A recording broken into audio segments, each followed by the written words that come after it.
Star Network is here. Hold no punches. I'm real revolutionary right now. Support this man, Black Media. He makes sure that our stories are told. Thank you for being the voice of Black America, Roland.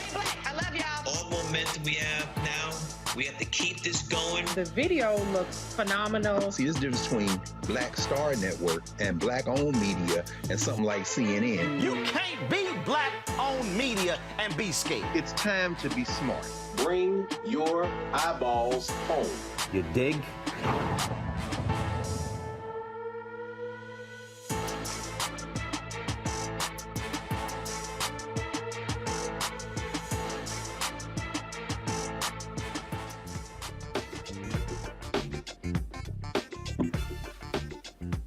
Hey, folks, today is Thursday, the 1st, 2022. Come up the live network with Lumumba on the water. What is the state doing or not?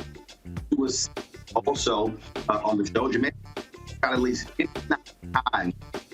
Two Georgia police officers in 2016. His mother's lawsuit thrown out, but for the role of that of the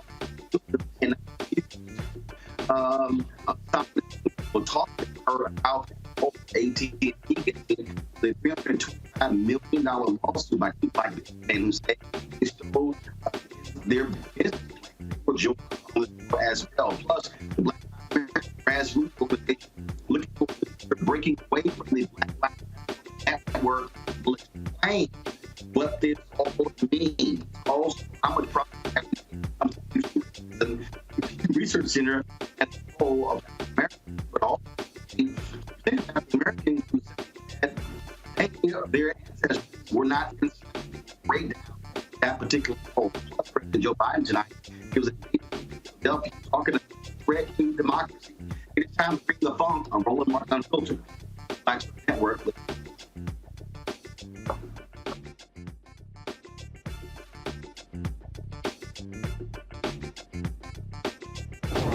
Whatever the miss, he's on it.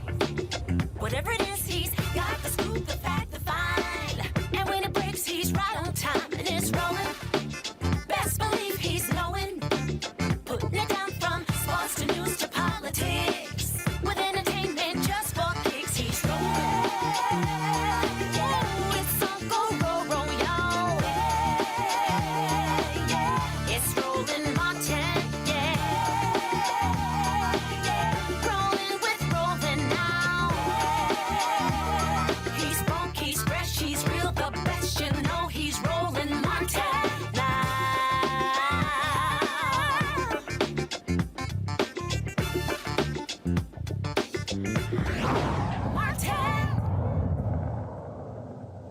Jamarion Robinson was shot 59 times in 2016 by U.S. Marshals. The initial lawsuit filed by his mother was thrown out. Now, the appeals court has now said that this can move forward. So the immunity did not extend to the shooting an unconscious suspect.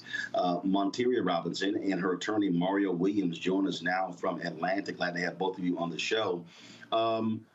Explain to us, Mario, exactly what actually happened here. So the first one was thrown out, but now the appeals court said that immunity does not apply to these officers? Yeah, Roland. So in short terms, we were in federal court. We filed in district court. I took over the case after a couple of lawyers had been on the case. We filed what they call summary judgment. The district court judge, who is now actually the chief judge of the district court in Northern District, Georgia, he ruled against us. He said that qualified immunity applied, that there was no tribal issue on constitutional violation. We appealed to the 11th Circuit. On Monday, the 11th Circuit reversed the district court, saying that qualified immunity does not apply and that they should be, and they will actually stand a jury trial. Monteria, obviously this is great news, and this is one of the issues that we have often talked about, how qualified immunity is used to protect police officers. Yeah, correct. So with that being said, this case does take away think Ms. Robinson's mic with that is being said, this is a great thing because There we go. But actually, Ms. Robinson, you can start over because we couldn't hear you. Now go ahead. Now we can hear you. sure. As you were saying, yes, I'm overjoyed. I'm ecstatic about the ruling. And I always say that a lie never wins. But this case, with this verdict, it does set precedents, which takes away officers' qualified immunity, which violates a person's Fourth Amendment right. And so I'm grateful and overjoyed that the ruling is now in my favor. Mario, again, this story here was shocking, shot 59 times, and again, it just speaks to the fundamental issue that we have in this country, where law enforcement, they operate with impunity, and for the most part, they get away with it.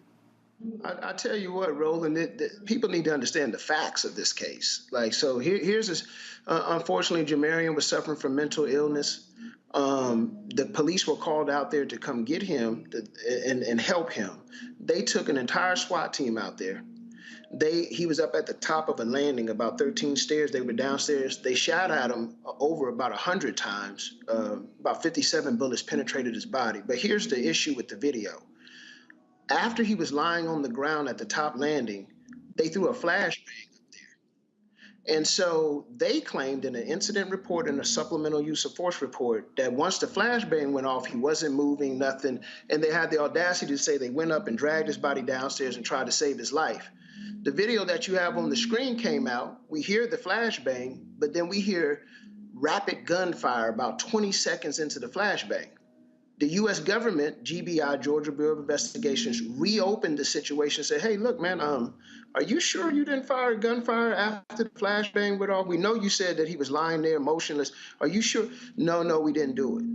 Well, the district court said, well, I'm going to believe the officers, basically, just what you said. Even though we hear the gunfire, even though we see the officers outside the door being startled and looking back in the home, well, the 11th Circuit said, absolutely not. There is gunfire after the flashbang. A reasonable jury could believe you executed this young man. And so you're going to not have qualified immunity, and you're going to stand trial on this issue. And for that, we're very grateful. That is, again, what is often the case, Materia, a lot of parents, they pretty much settle for a settlement as opposed to moving this thing forward. Y'all have not given up in pursuit of justice. Is that directly to me? No, we have not given up. And actually, to be honest, I've been beating the pavement aggressively for the past 6 years. And Mario can tell you that I don't take, no as an answer. If I don't, and I'm not sure too if you're also aware about the earlier part of this month, Roland, we did find out that one of the officers was still employed as a SWAT trainer here in Atlanta, Georgia. So I'm not. That's another thing that I had to tackle also too this month. And this month was my son's anniversary, August the 5th, 2016 was the date of his death. So. Yes, I'm not playing with them. Yes, I've been kicking and knocking down doors. And now we're here. Come next week, September the 6th, we'll be in federal court here in Atlanta, the Richard B. Russell building, for a hearing where the officers have filed a motion to have their case heard in federal court. So that's where we are right now as of today. And Mario, do you expect the federal government to appeal this decision? Well, the process at this point is what they have to do actually, because it was a published opinion, and what that means is it set the law for Alabama, Georgia, and Florida. They would have to ask for the entire 11th Circuit to reconsider this decision, which is highly unlikely. They might do it. They have 45 days to do it because of the government. Normally, it's a shorter amount of time. But, Ro, I do want to touch on something for people to understand exactly what Ms. Robinson just said. These officers have been indicted. There's a hearing on their criminal charges next week. So you have a situation where officers were indicted in a criminal case on multiple charges. including a violation of oath of office. You can see the indictment. Yeah, there it is. And the district court still denied Ms. Robinson a jury trial, and it took us to go to the 11th Circuit to get a jury trial on these officers. And it is really sad that indicted officers in the United States of America, having murdered a young man just ruthlessly, would still be training SWAT officers on firearm use. I mean, think about that now. Ms. Robinson found out about it, went out there and boycotted, and suddenly the government officials in that county said, okay, well, we're going to pull him off that training. But this man was indicted after murdering somebody, and he's still on getting paid and training SWAT officers, including firearm use. And I would like to add to that, as Mr. Williams stated, these officers were indicted last year, October 26, 21, on 15 counts. It was Eric Hines, Christopher Hutchins, and Daniel Doe. And Daniel Doe is he died in 2020. But I would like for your listeners to know the 15 counts. So they were indicted on 15 counts, which was 2 counts of felony murder, burglary, aggravated assault, aggravated battery, 2 counts of false statements, 6 counts of violation of oath by public officer, and obstruction of law enforcement. And you got to think about, we pay their taxes. Do me and my family want our tax money going to corrupt officers? No, we do not. Absolutely. Well, we certainly will be watching this case.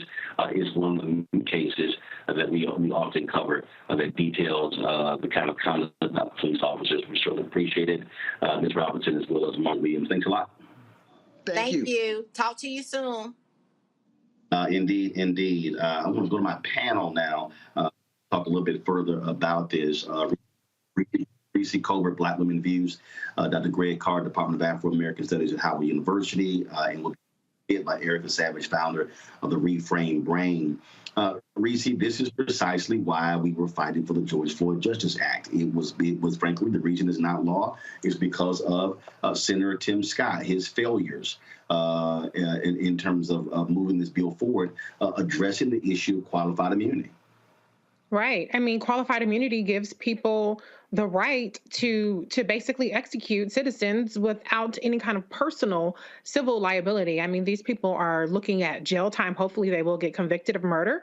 But the reality is that you got to hit them in their pocketbooks for them to really be deterred from this kind of behavior, because we know that a lot of times these cops do get off of their charges. There's a very high bar to clear in terms of intent for police officers who kill citizens like Jamarion. So, I mean, my heart is with the family. I appreciate how his mother is relentlessly and tirelessly fighting for justice for her son and keeping her foot on these people's necks, because it is absolutely unconscionable that a person facing murder charges is still training other people to do the very thing that landed his ass a murder charge in the first place. That is absolutely crazy. And it just goes to show that this is not, something that is against the policy. It's actually what they intend to continue to do to Black citizens.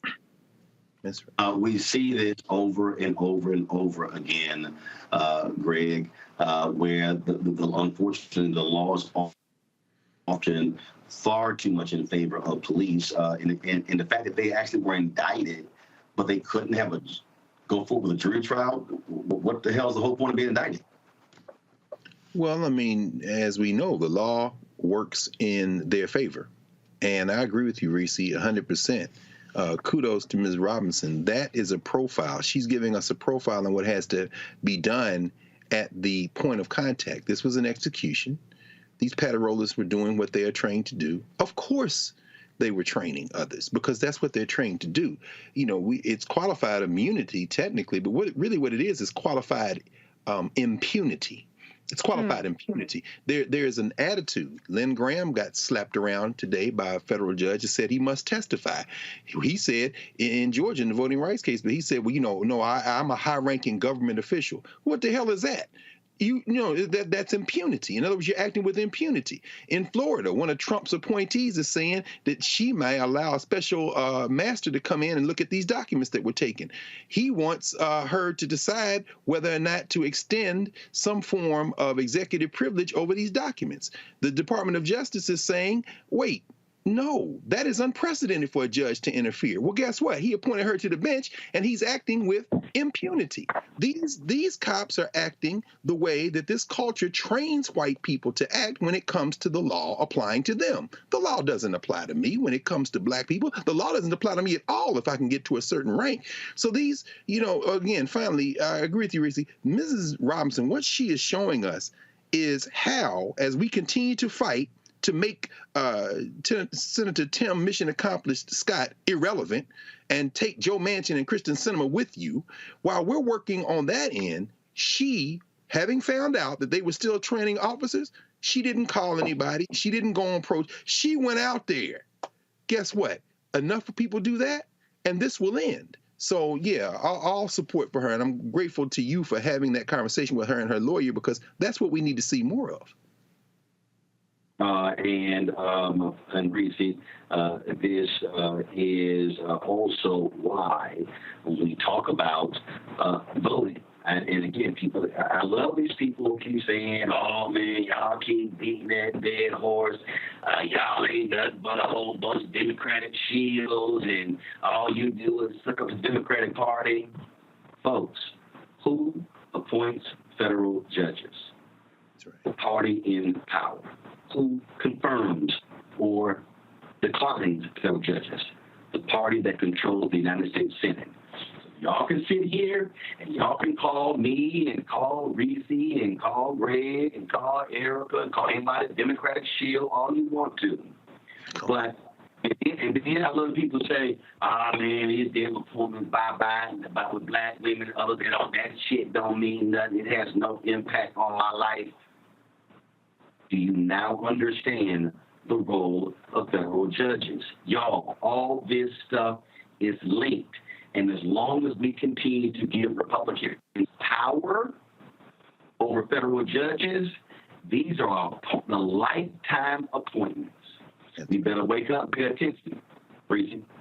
Yeah, absolutely. I mean, you can call me whatever the hell you want to call me. I call myself a problem solver. And the bottom line is the problem that we have is we have near all white prosecutors. We have almost all white male prosecutors, the same when it comes to judges. And so if you want to transform the way that black people are treated in this country and any measure of justice we can get from the so-called justice system, you have to exercise your power. And a lot of people feel good when they abdicate their power. They feel like that gives them some sort of moral authority over those like us who advocate for the slog and the slow work it is. And it would be faster if we didn't have so many people trying to get people to not vote, of actually transforming the system. So, whatever, that's irrelevant. The bottom line is that we have an opportunity in this election, as we do with every election, to continue the work of making sure that Democrats can do more to change the way that this system works for us. We've seen a lot of changes in a lot of areas. If we get a filibuster proof, whether that means eliminating the filibuster or gaining more seats, we're not going to get 60 seats.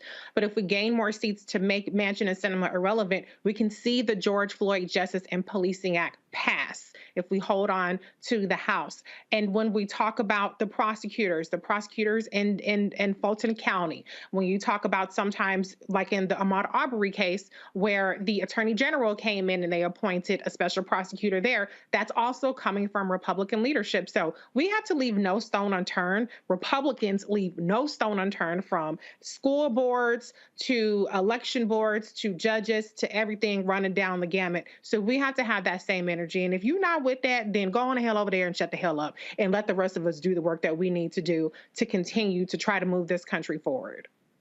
That's right. Indeed. Got to go to the break, folks. A lot of stuff we're covering.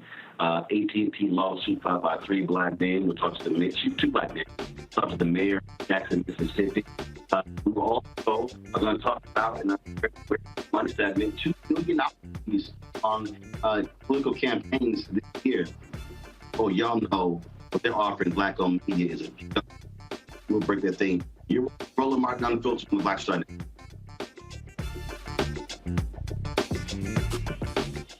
When we invest in ourselves, our glow, our vision, our vibe, we all shine. Together, we are Black beyond measure.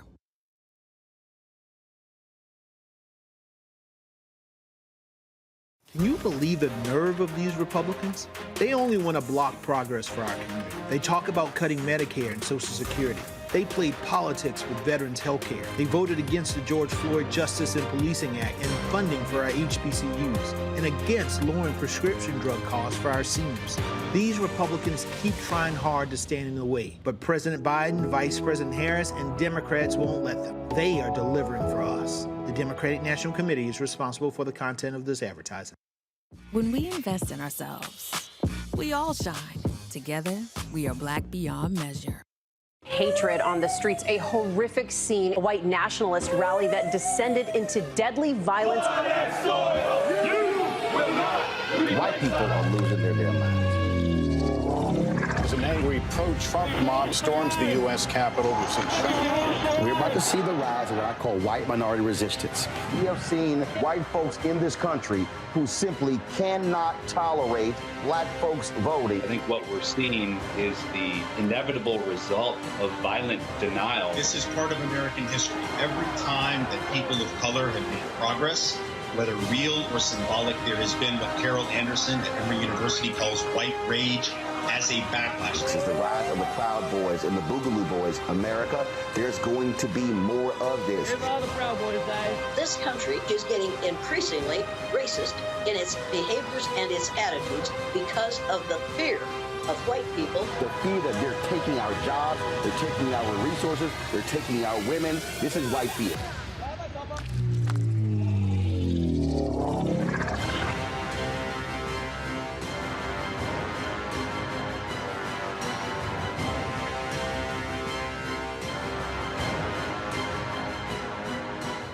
Pull up a chair, take your seat. The Black Tape with me, Dr. Greg Carr, here on the Black Star Network. Every week, we'll take a deeper dive into the world we're living in. Join the conversation only on the Black Star Network. When you talk about blackness and what happens in black culture, we're about covering these things that matter to us, speaking to our issues and concerns. This is a genuine people-powered movement. A lot of stuff that we're not getting, you get it, and you spread the word. We wish to plead our own cause. Too long have others spoken for us. We cannot tell our own story if we can't pay for it. This is about covering us. Invest in black-owned media. Your dollars matter. We don't have to keep asking them to cover our stuff. So please support us in what we do, folks. We want to hit 2,000 people, $50 this month, raise $100,000. We're behind 100,000, so we want to hit that. Y'all money makes this possible. Check some money orders. Go to P.O. Box 57196, Washington, D.C. 20037-0196. The Cash App is $RM Unfiltered. PayPal is R Martin Unfiltered. Venmo is RM Unfiltered. Zelle is Roland at RolandSMartin.com. How y'all doing? It's your favorite funny girl, Amanda Seals. Hi, I'm Anthony Brown from Anthony Brown and Group Therapy. What up, Lana Well, and you are watching Roland Martin Unfiltered.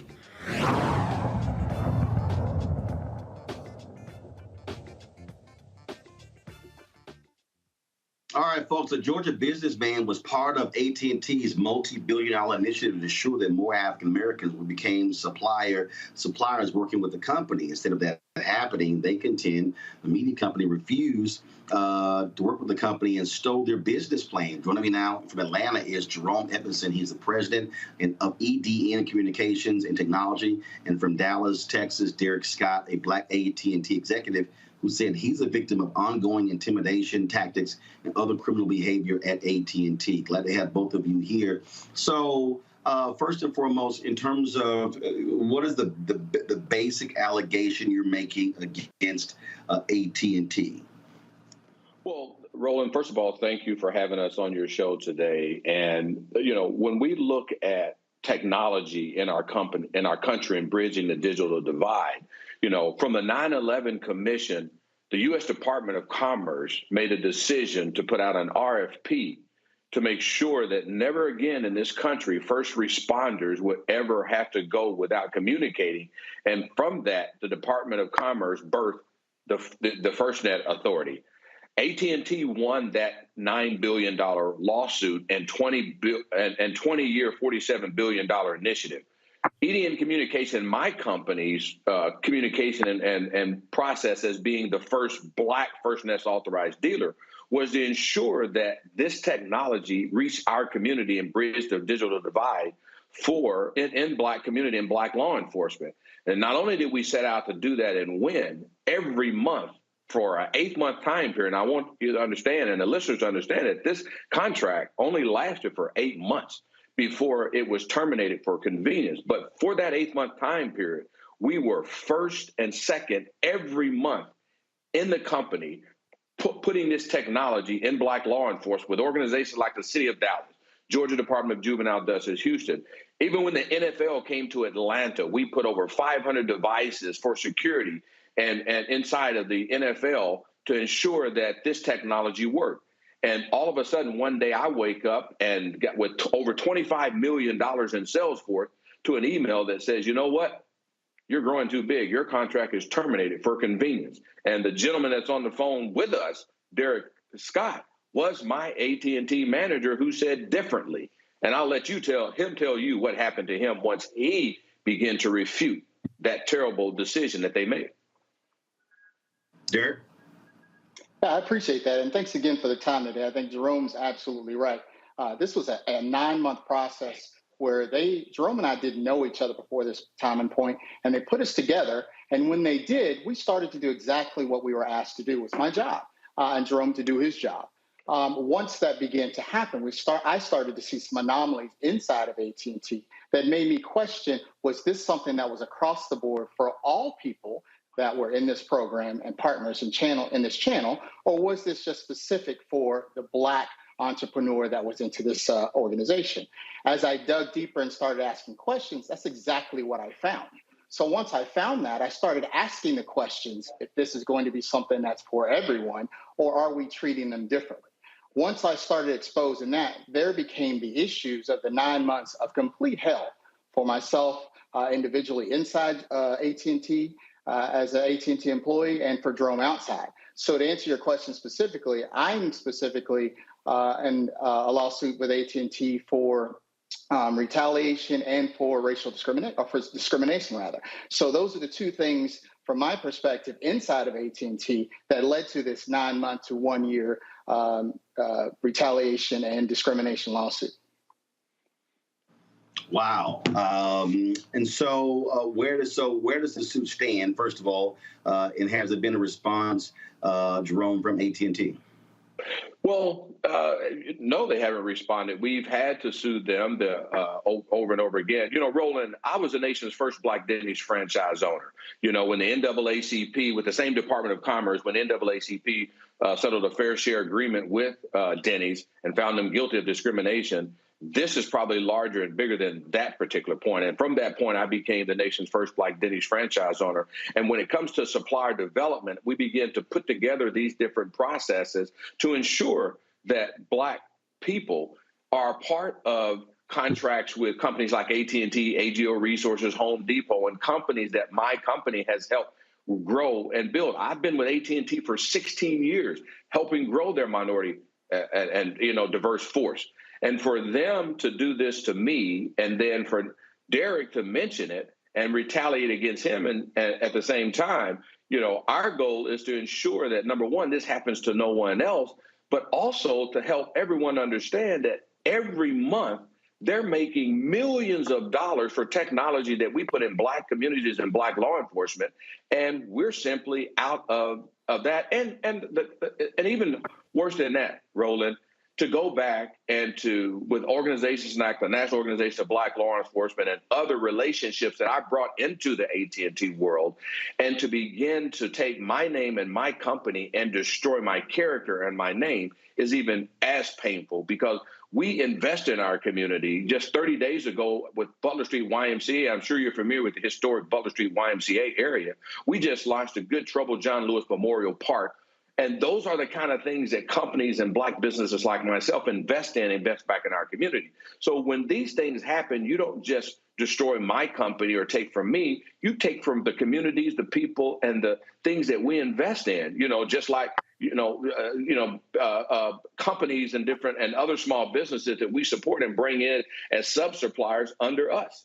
So this is a big thing as it relates to AT&T, and what are they doing about it? Nothing. We've had to sue them for it. We're in court now. They fought to try to move this case to Dallas. We moved it back to Atlanta, and so we're here in court in Atlanta trying to get me paid. I mean, if one thing to get rid of my contract, Roland, but to not pay me and to just say you've got $25 million in sales force over that. You got an 85% success ratio. You took me to the Masters because I'm this great, employee of yours. You put me and my wife on a free trip, gave us free money as one of the top performers in your company.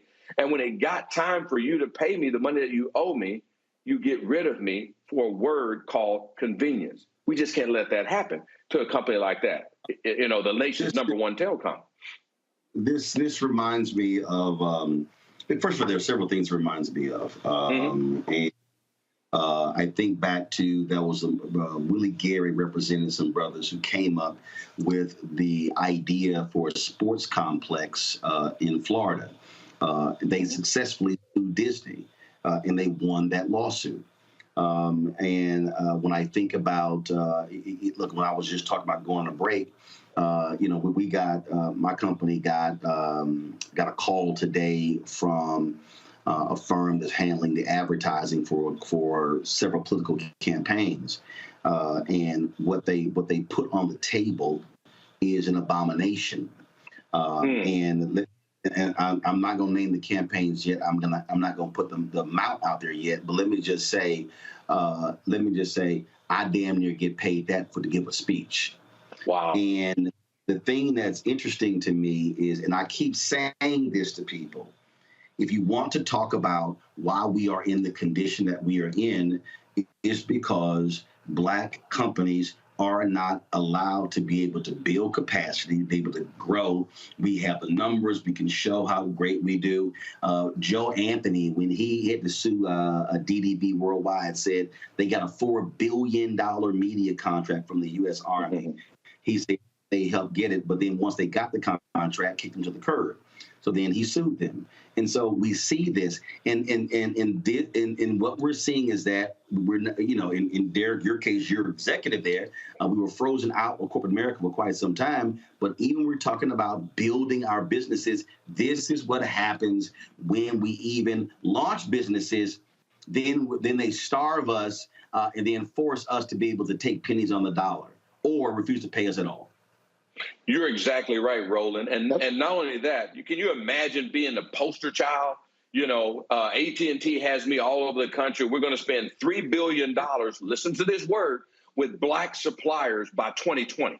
And I'm in periodicals across the country and all of that. And within that same year, before they announced that they spent over $3 billion, they didn't announce that they took my money and terminated my contract for convenience. Look at what happened to Byron Allen. The same thing with AT&T when they bought CNN and Time Warner. They shut Byron out. They just simply took his programs off. What did Byron have to do? He was awarded $50 million and then sued Comcast for over $1 billion, and that one was settled. We have to speak about, because if we as business owners will begin to push, just like we did Denny's. Look at the success with Denny's. Denny's was $27 a share until Black people got on Roland Martin's show and said, we're not going to take it. And guess what happened? Those shares went down to 7 cents a share, and I became the nation's first Black Denny's franchise owner and helped other organizations get that. We've got to do the same thing with AT&T and its FirstNet authority, because FirstNet is owned by the U.S. Department of Commerce. This is a Biden administration, and there's a bill that Congresswoman Demings is authoring right now for the renewal of this contract. We need to just call Congresswoman Demings and our Congressional Black Caucus leaders and say, do not approve this next bill, approve FirstNet again until there is inclusion for Black suppliers inside of that. And we need to talk about the dark side of diversity, equity, inclusion. We can't leave the Black out of diversity, equity, inclusion, because that's another thing that we're faced with, white women and all those different things. Nothing against that, Roland, but it's just what we face to face all the time. And then you give us these contracts, you take us from us, and we've got all these employees and everyone else that we're embarrassed and we're out here in the relationships because you can take it and no one says anything. Not on my watch. I'm going to sue them. don't even get me started. DEI is totally BS for me. Now, Derek, you say you're being targeted. So are you a part of Jerome's lawsuit, or do you have another claim against AT&T? I have a separate claim. So as much as we're talking about outside, it's happening inside as well. The shackles are on inside as well as outside. So I'll give you a few examples of what they've done to me since I've met Jerome and since I've started asking these questions. They've done things like put me on a performance improvement plan, even though I made 110% plan that year of 2018 at that point in time, 2018, with 5 of my co-peers of 7 that were under 70%. Had absolutely zero retaliation against them whatsoever and should have been put on a performance improvement plan. What they did in the opposite is help them get through that point. So that happened through the end of 2018 in conjunction with what they were doing to Jerome. They purposely spent time taking my travel away from me, making me do extra work. I spent an extra 40 to 50 hours a week just explaining my daily job on top of doing my job, and I still performed at that job. And what did they do the following year when it was time for a review time? They gave me a 0% raise. Out of the 200,000+ employees that work for AT&T, everyone is required by their own standards to have a performance review every year and a time frame by February and closed out by March and April time frame. They did not do mine at all. I had to end up going to them 4 or 5 different times, filing multiple claims to get them to even open my annual review. When my annual review was finally done, it was July. And what they did in that annual review is they let the manager that put me on the performance plan that should have never happened put negative performance on my review that's still there today. They have taken and ruined my reputation. They've ruined my career. They've ruined my success model. They've ruined my outside reputation within my company. They've taken money from me, and they continue to do so. And the people that are doing this are still in place. This is a systemic problem within the company that continues to happen. And until we do something about it and say something about it and stop these type of oppressions, it will continue to happen. Now, Roland, if you can take this into perspective, this is a young brother here that fought for me. I had no idea that he filed an EEOC complaint about how they were treating me differently. I had no idea that when they came after him, he had to file a second EEOC complaint for retaliation. This is unbeknownst to me. I'm thinking they're attacking me, but this young man was in position to be an AT&T officer, you know, and they gave him to me because they said, well, we think Jerome can work better with a black manager. Okay, I did. We were successful at what we were doing. We're #1 into the company every month. We're beating companies like Panasonic, Dell. Nobody could compete with us because it's true that if we come together as a community, begin to do business with one another, it was law enforcement. We didn't just deploy Department of Juvenile Justice, which was the first net deployment and the largest. We put AT&T University in there. We went in and made sure those kids we started Kids That Code, hackathon, you know, app. We invested into the future of that. They've got years of their partnerships with their own family and so forth and bring them up in the system. But the moment that they sent a letter, an email to the city of Dallas saying that, and I'm in the middle of getting paid, Roland, $1.8 million with the city of Dallas and more. I'm in the middle of getting my first checks on that. They shut it all off and then told the city of Dallas that they don't work with me anymore. The city of Dallas sent an email to them and said, if EDN Communications is not a part of this deployment, we are not deploying.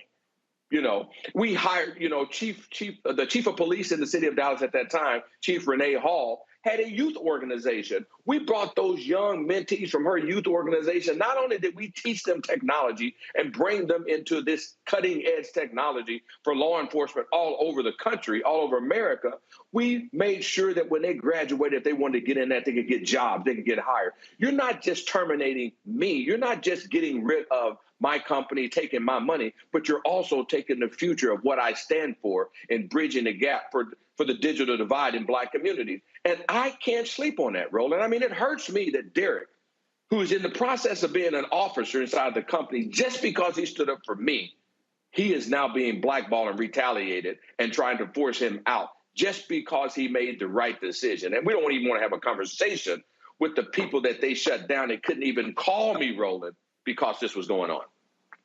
All right, gentlemen, certainly keep us abreast of what happens with both of your cases. Thanks a lot. We absolutely. Thank you. Thank you, Roland. I'm going to bring my panel back, Erica, Greg, and Reese. And Greg, I'll start with you on this one. It's amazing to me, and I post this all the time. I could talk about some bullshit. I could post some bullshit on Instagram, Twitter, and Facebook, and all of a sudden, folk will respond like crazy. And I posted something the other day. I forgot what it was, and I actually, I know what it was.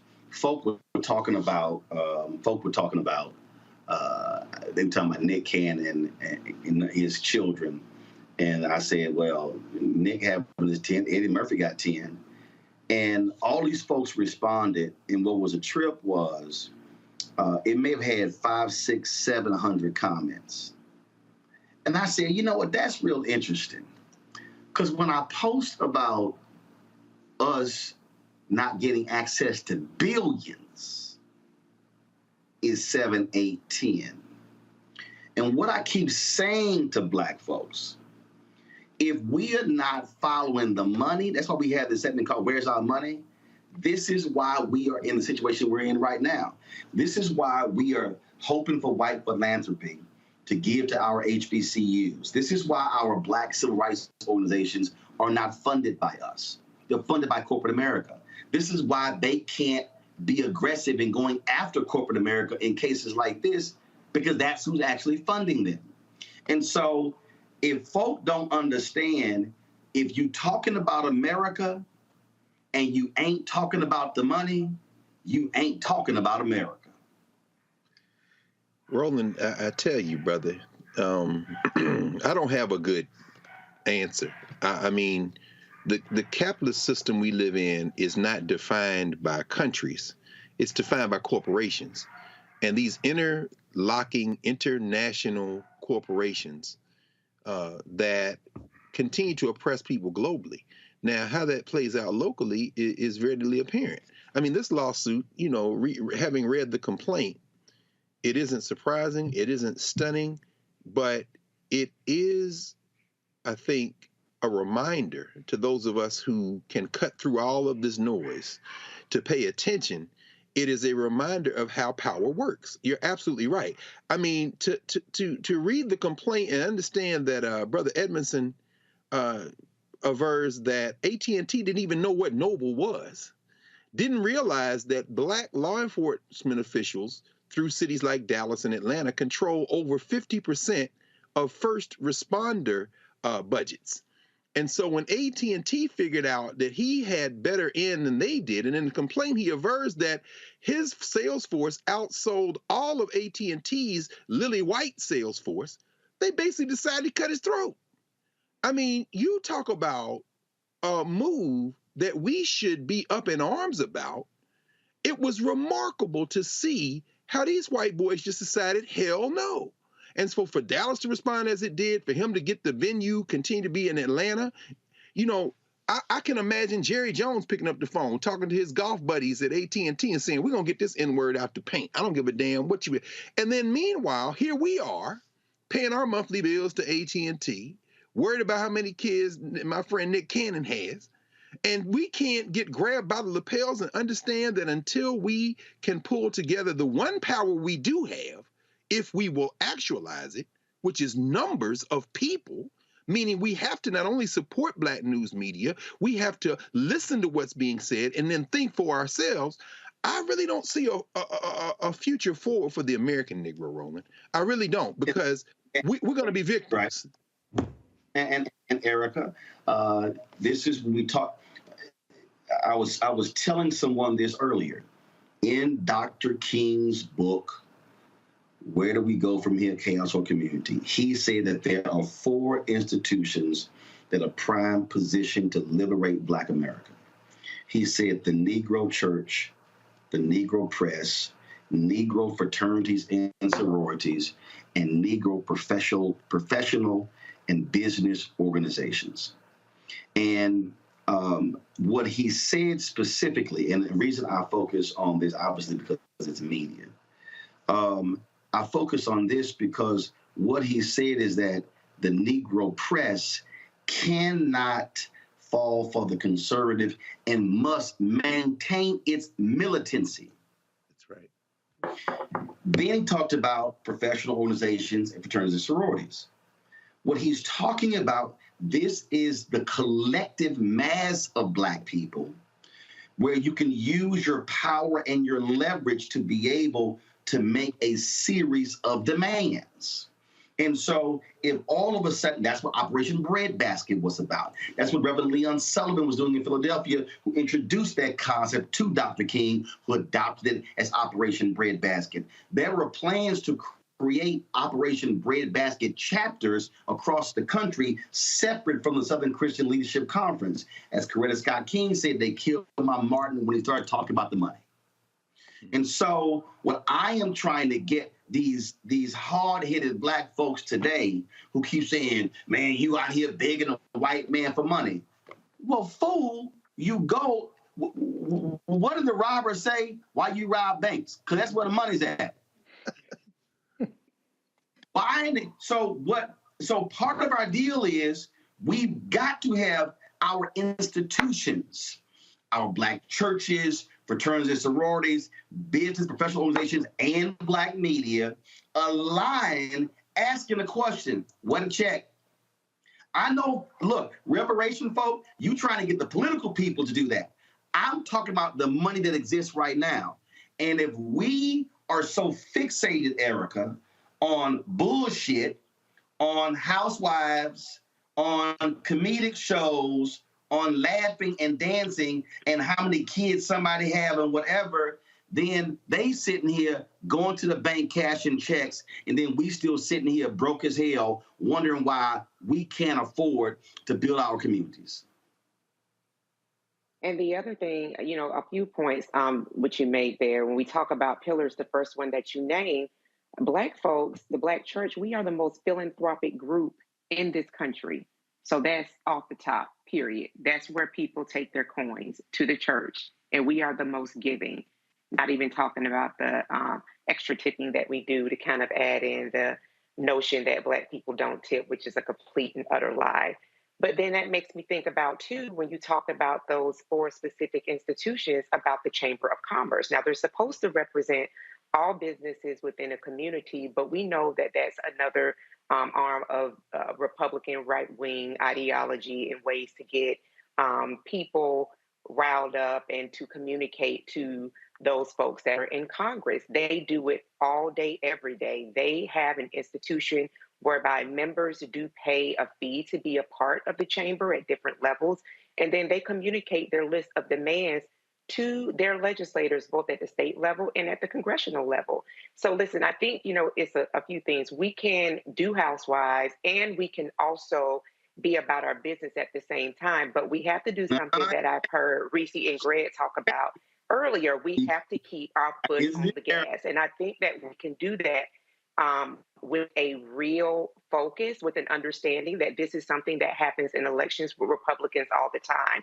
There's always foolishness that we see on their side. But one thing that we know that they have in common is that Republicans lean heavily authoritarian, but they all sing off of one sheet of music. So if we can get people to understand that the policies that are going to help progress us and move us forward and get us to a place where we are able to call our own shots are not with the party that literally wants to see us dead. And that lies heavily within the Republican Party, the chamber, and other entities that really are called to make sure that their list of demands are made known and that that legislation and policy does pass through. See, the reason some people get mad at me, Reese, when I bring up the housewives is not that it's because people watch. I know you do. I know you watch it. But here's the point that I keep making. It's the fact that we literally watch more than 50 hours of TV per week. Mm-hmm. And we are watching those shows on non-Black networks, but we get mad if a Black network put the same show on, saying that degrades our people, but we still watch the other networks. I'm trying to deal with the money. My next guest is the Jackson, Mississippi. Why are they in the condition they're in? It's also the money. When the white folks left with them, when we are deprived of contracts, then guess what? You can't get the money. when we're deprived of city contracts and county contracts and state contracts and federal contracts and corporate contracts and school board contracts, then you literally have no economic infrastructure. So you are left to beg white folks for donations. I dare say this, and this is the thing that I go back to Martin Depp's book on Operation Breadbasket. MLK, they couldn't pay their bills with SCLC. They go to Chicago, and he tells Reverend Jackson, let's go visit these black banks who we help. Reverend Jackson said, let's swing by this house first. He said, Jesse, I ain't got time for that. He said, Martin, trust me. They go by the house, a group of black businessmen are waiting. They hand out the king an envelope that handle the payroll for the SCLC for the next 3 months. Now the king started crying, and he said, this is the first time in our experience this has actually happened. I keep saying to our black civil rights groups, if y'all are fighting a good fight on behalf of black businesses, you're not going to need a $500,000 corporate donation because somebody black could give you $1 million. But that only happens when you free up the contracts. Right. I mean, you know, this story is so layered in terms of the theft of black labor, in terms of the theft of black intellectual property, in terms of the theft of black connections. And we know that it's that much harder for black businesses to even cultivate these kind of networks. And the fact that that this particular company, this small black business, was doing it with taking advantage of networks that are often neglected, like the black police forces, our police unions that he was building these relationships with. You know, this is what happens when it comes to larger bullying monopolies like AT&T. And so first, I want to start off by saying I applaud him. I've said it on the show many times. Black people, be more litigious, okay? Because even if it don't go to trial, you can maybe get a settlement out of the situation. But then I also want to talk about hire lawyers. Right. But I also want to talk about the black manager, because this is another thing that we see time and time again. Last week on your show, you know, one of the topics last Thursday was black doctors being dismissed at disproportionately higher rates. And we know that across corporate America, when black people are in business, the number one way they try to get at you when it comes to shushing or quieting down or retaliating you against raising disparate treatment is they try to make it a performance issue. They do this performance improvement plans to get black people out of these positions of power and to try to cover their tracks. And so the reality is, you know, we have to cultivate our own networks. We have to hold on to those networks so that somebody else can't come in and take advantage of it and leverage it and shut us out. And we have to do what the Dallas police force did in this case, where they said, well, if this company is not part of it, then no deal. We have to stand up for our network, our people, so that people can't take advantage. So there's so many layers to this. But as everyone has said, you know, we got to stick together. We have to take advantage of our power. And then, like Erica said, yes, we can do both with the housewives and with the news. But we got to do more of the news. We got to do more of the political and civic engagement, less of the disinformation, less of the YouTube scholars who lead you astray and pump your head full of non-solutions, but things that might make you feel good because you're not actually out there solving any problems. I'm going to make this last point, and I said this. The political campaigns are going to spend $2 billion this year. $2 billion. I can guarantee you black-owned media will not get 1% of that money. NARAL and Planned Parenthood, they've raised more than $100 million to run ads about reproductive rights. Black women, black women's organizations, Deltas, AKAs, Sigma Gamma Rho, Zetas, Links, Ladies of Distinction, Eastern Star, y'all should be saying how much of that money y'all spending towards black people. Oh, but y'all want sisters to come out to vote. But you ain't gonna spend the money with sisters. The same should be saying for all the different campaigns. Not just the black folks running for the United States Senate, but the question should be asked of Sherry Beasley's campaign, Mandela Barnes' campaign, Raphael Warnock's campaign, Val Deming's campaign, Fetterman's campaign in Pennsylvania, and the others. who's controlling the money? White ad agencies, white political consultants, and what are black people getting? Are we getting the influencer money, or are we getting the media money? Because I'm telling y'all right now, the media budget is bigger than the influencer budget. Yeah. What I'm trying to explain to folk is, I'm trying to walk y'all through what the apparatus is. What I am explaining to everyone here, and again, y'all just saw we ran an ad from the DNC. We just got that ad buy. We appreciate that. Is it a six-figure ad buy? No. Should it be? Yes. But we hope it's going to be. But this is precisely why we can't hire hundreds of people. This is why there's no... Everybody's watching me. I need y'all to understand something. If you break down how many actual news reporters Black-owned media has right now, I guarantee the number ain't 50. I want y'all to think about what I just said. I'm talking about Blavity, The Griot, Ebony, Essence, Black Enterprise, Urban One, NNPA, Black Star Network. If I threw in a couple of more, let's say, I guarantee you, who's actually doing news reporting? It ain't 50, because we can't afford it, because we get frozen out. So when y'all hear me talking about calling certain companies out, now you got to understand the money is what's behind it. And if you don't access the money, then you cannot grow. You cannot build. Always follow the money.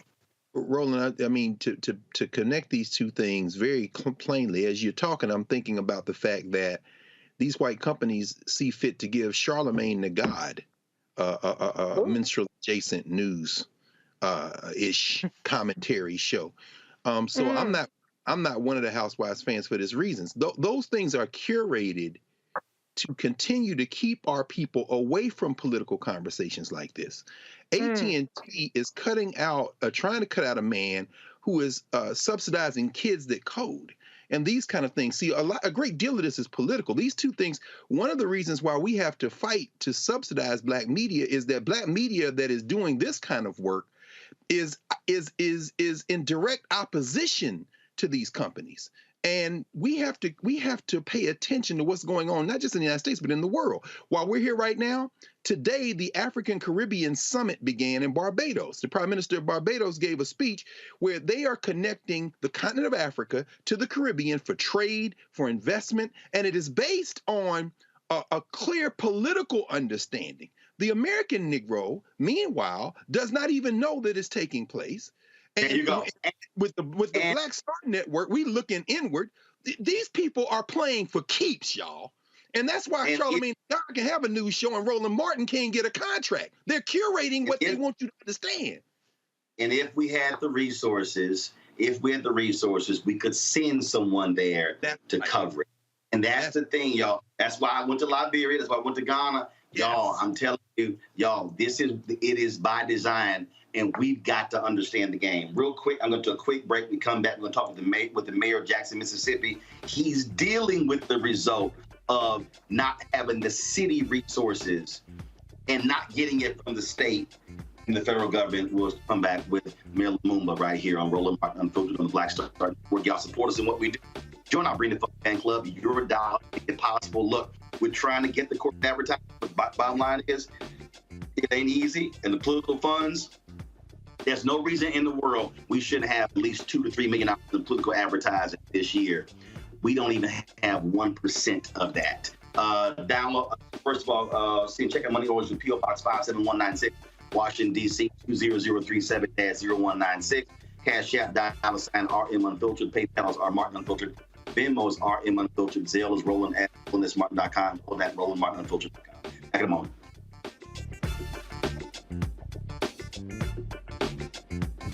When we invest in ourselves, we're investing in what's next for all of us. Growing, creating, making moves that move us all forward. Together, we are Black beyond measure. Can you believe the nerve of these Republicans? They only want to block progress for our community. They talk about cutting Medicare and Social Security. They played politics with veterans' health care. They voted against the George Floyd Justice and Policing Act and funding for our HBCUs, and against lowering prescription drug costs for our seniors. These Republicans keep trying hard to stand in the way, but President Biden, Vice President Harris, and Democrats won't let them. They are delivering for us. The Democratic National Committee is responsible for the content of this advertising. When we invest in ourselves, our glow, our vision, our vibe, we all shine. Together, we are Black beyond measure. Hi, I'm Vivian Green. Hey everybody, this is your man Fred Hammond, and you're watching Roland Martin, my man, Unfiltered.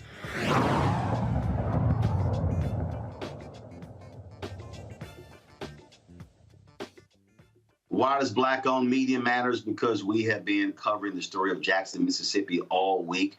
We live streamed the mayor's news conference on yesterday. We reran that whole news conference during yesterday's show. We are not going to operate like mainstream media. Give it about 30 seconds or 1 minute.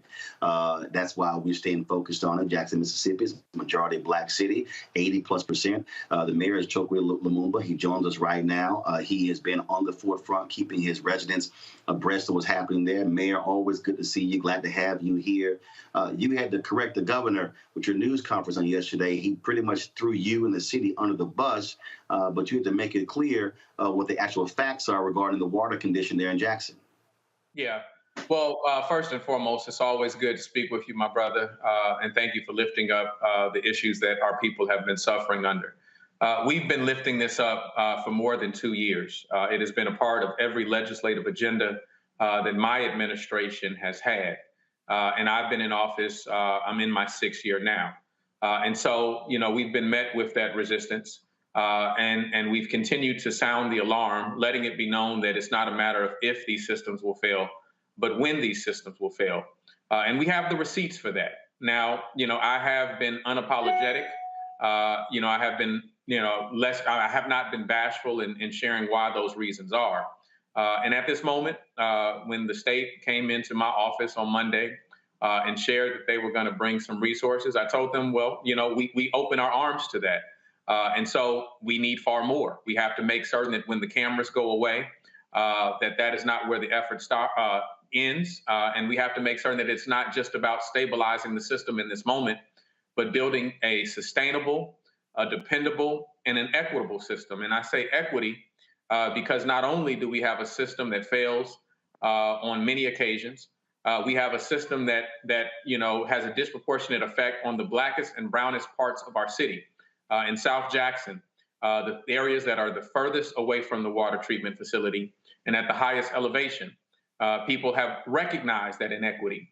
And the reality is that we don't have a lever that distributes water from North Jackson to South Jackson. But what we do know is that when values are established on properties, those things are considered. And so we have to better understand things like city and urban regional planning and how it affects our communities and the disproportionate effect that it provides on our families and the exploitation of Black bodies and Black families. So this is quite interesting. As you are talking, conservative Eric Erickson has hosted a radio show out of Georgia. And he literally sent this tweet 3 minutes ago. He said, and I'm reading this a quote. He was responding to a Washington Post story about what's happening in Jackson. He says, quote, "This is getting really fucking ridiculous. The Jackson water problem is not a climate change issue. It is a government failing to collect payments, losing money, and failing to maintain and upgrade infrastructure problem. The climate stuff is cult-like." Well, first and foremost, in terms of the history of this problem, to be very clear, my family moved to Jackson in 1988. In '89, as a little boy, I remember the crash of our system, the inability to use water for prolonged periods of time. And it's happened so many times in the course of my life. It is very difficult to reflect on exactly how frequent it has been. I've listened to package after package of residents in Jackson that say that it's just a part of our lives. And so let's be clear on that. And so that was before some challenges that the city did have. I am an introspective person. I think we have to be an introspective city. And one of the things my administration has attempted to correct is the exploitation of a international corporation that came into Jackson before I took office and installed meters that didn't work and stranded bills and further crippled the financial conditions. And so it's just not, this picture of incompetence that is attempted to be displayed. It is the exploitation of Black communities time and time again, which is part and parcel of what we're talking about. When we talk about, what has had and what has led to this system, there certainly is a role for climate change to play, has played a significant role in this. We're experiencing hotter summers, colder winters, and more annual precipitation. What that has led to is, issues of a flood that is bringing in water of a different chemistry that complicates the treatment process of our water treatment facility, such as what has happened today. It has led in the summer when we're dealing with Mississippi heat, clumping in the soda ash that we must distribute into our system and unevenly falling into the system, and a need to weatherize it. 2 Februaries ago, when it made international news that Jackson was in this situation at that time, when we suffered a winter storm that debilitated our system. It froze raw water screens. We had an inability to get water in the plant. Therefore, we had an inability to get treated water out of the plant. These are things that we have the receipts on. These are the things that I've been screaming for years. I said that Jackson is actually the poster child for the infrastructure needs of our country, and it's far past time that we invest in it. Questions from our panel. I'll start with you, Reese, for the mayor. Hi, Mayor. Thank you so much for being with us. I've been hearing some rumblings about part of the reason that funding is kind of being withheld or kind of held in limbo from the state is because of trying to get leverage for taking control over the airport in Jackson. Do you believe that that has any kind of bearing on the lack of funding that has gone your way from the infrastructure package? Or do you think, what do you think should be done in terms of those negotiations? Yeah. So I will say that there has been an ongoing fight for us to maintain control of our airport, an airport that our city invested in, an airport that largely our decision of where it was located at the time it was built has worked to the benefit of surrounding communities. In fact, we housed our airport in an area right outside of Jackson called Rankin County, whereas conventional wisdom at that time would have said that we should have put it between Jackson and Vicksburg because those were the more densely populated areas. And so as the surrounding communities have grown, they now look in a vile way towards Jackson and talk about how they want to build around it. The effort to take over the airport has nothing to do with the facility or how it runs. In fact, Jackson is enjoying record service at our airport.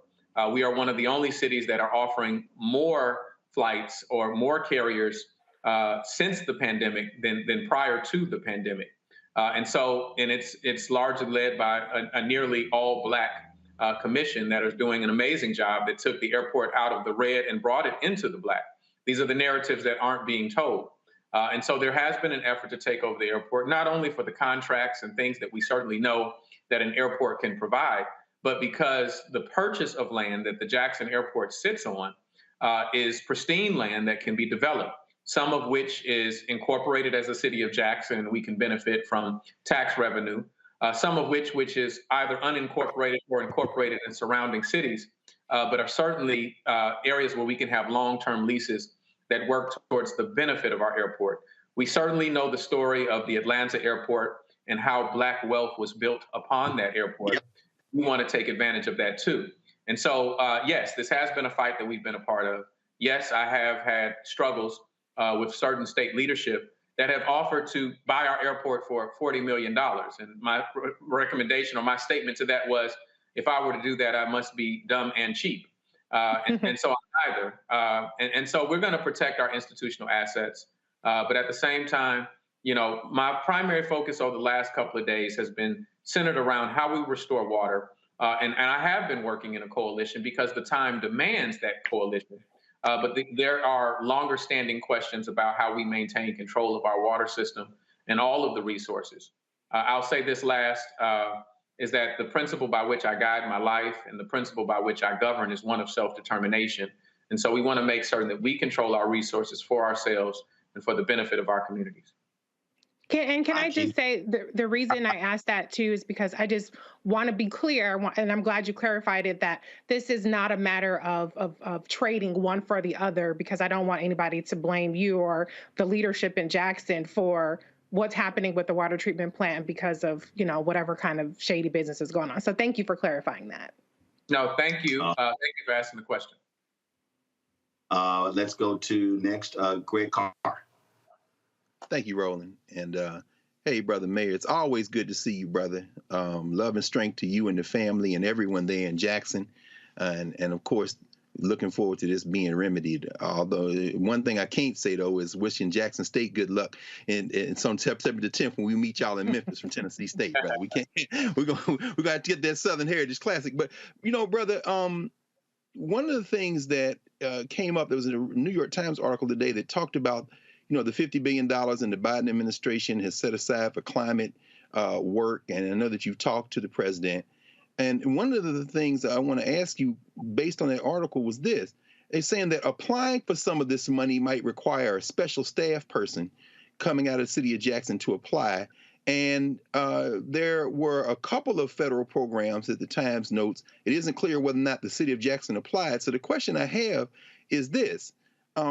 Are you being blocked by this governor, this legislature, when it comes to applying? The Mississippi Emergency Management Agency, the same people that are claiming they're trying to give you help now, have they been helpful in the city of Jackson trying to apply for some of the money that is available, even in the infrastructure legislation that passed? And again, brother, best of luck, and we're all supporting you in anything we can do. It's always good to know that you're on the case. Well, I appreciate it, brother, and the feeling is mutual. It's always good to see you and talk to you. Well, first and foremost, there are many layers to that question, and the answer is in like response.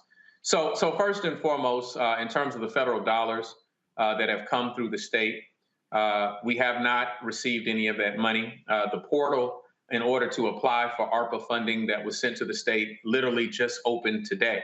And so we've been pushing back on narrative saying that, well, Jackson hasn't applied. Well, our legislative requests have always been consistent that we're asking for that federal money. Federal money, you know, that I might add that when I'm talking to Administrator Regan of the EPA, even when I talk to former Mayor Mitch Landrieu, the czar of the infrastructure bill, or even, you know, as many times as I've heard the president mention Jackson, they have all indicated to me that the money that was sent to Jackson, the money that was sent to the state of Mississippi, they had Jackson in mind.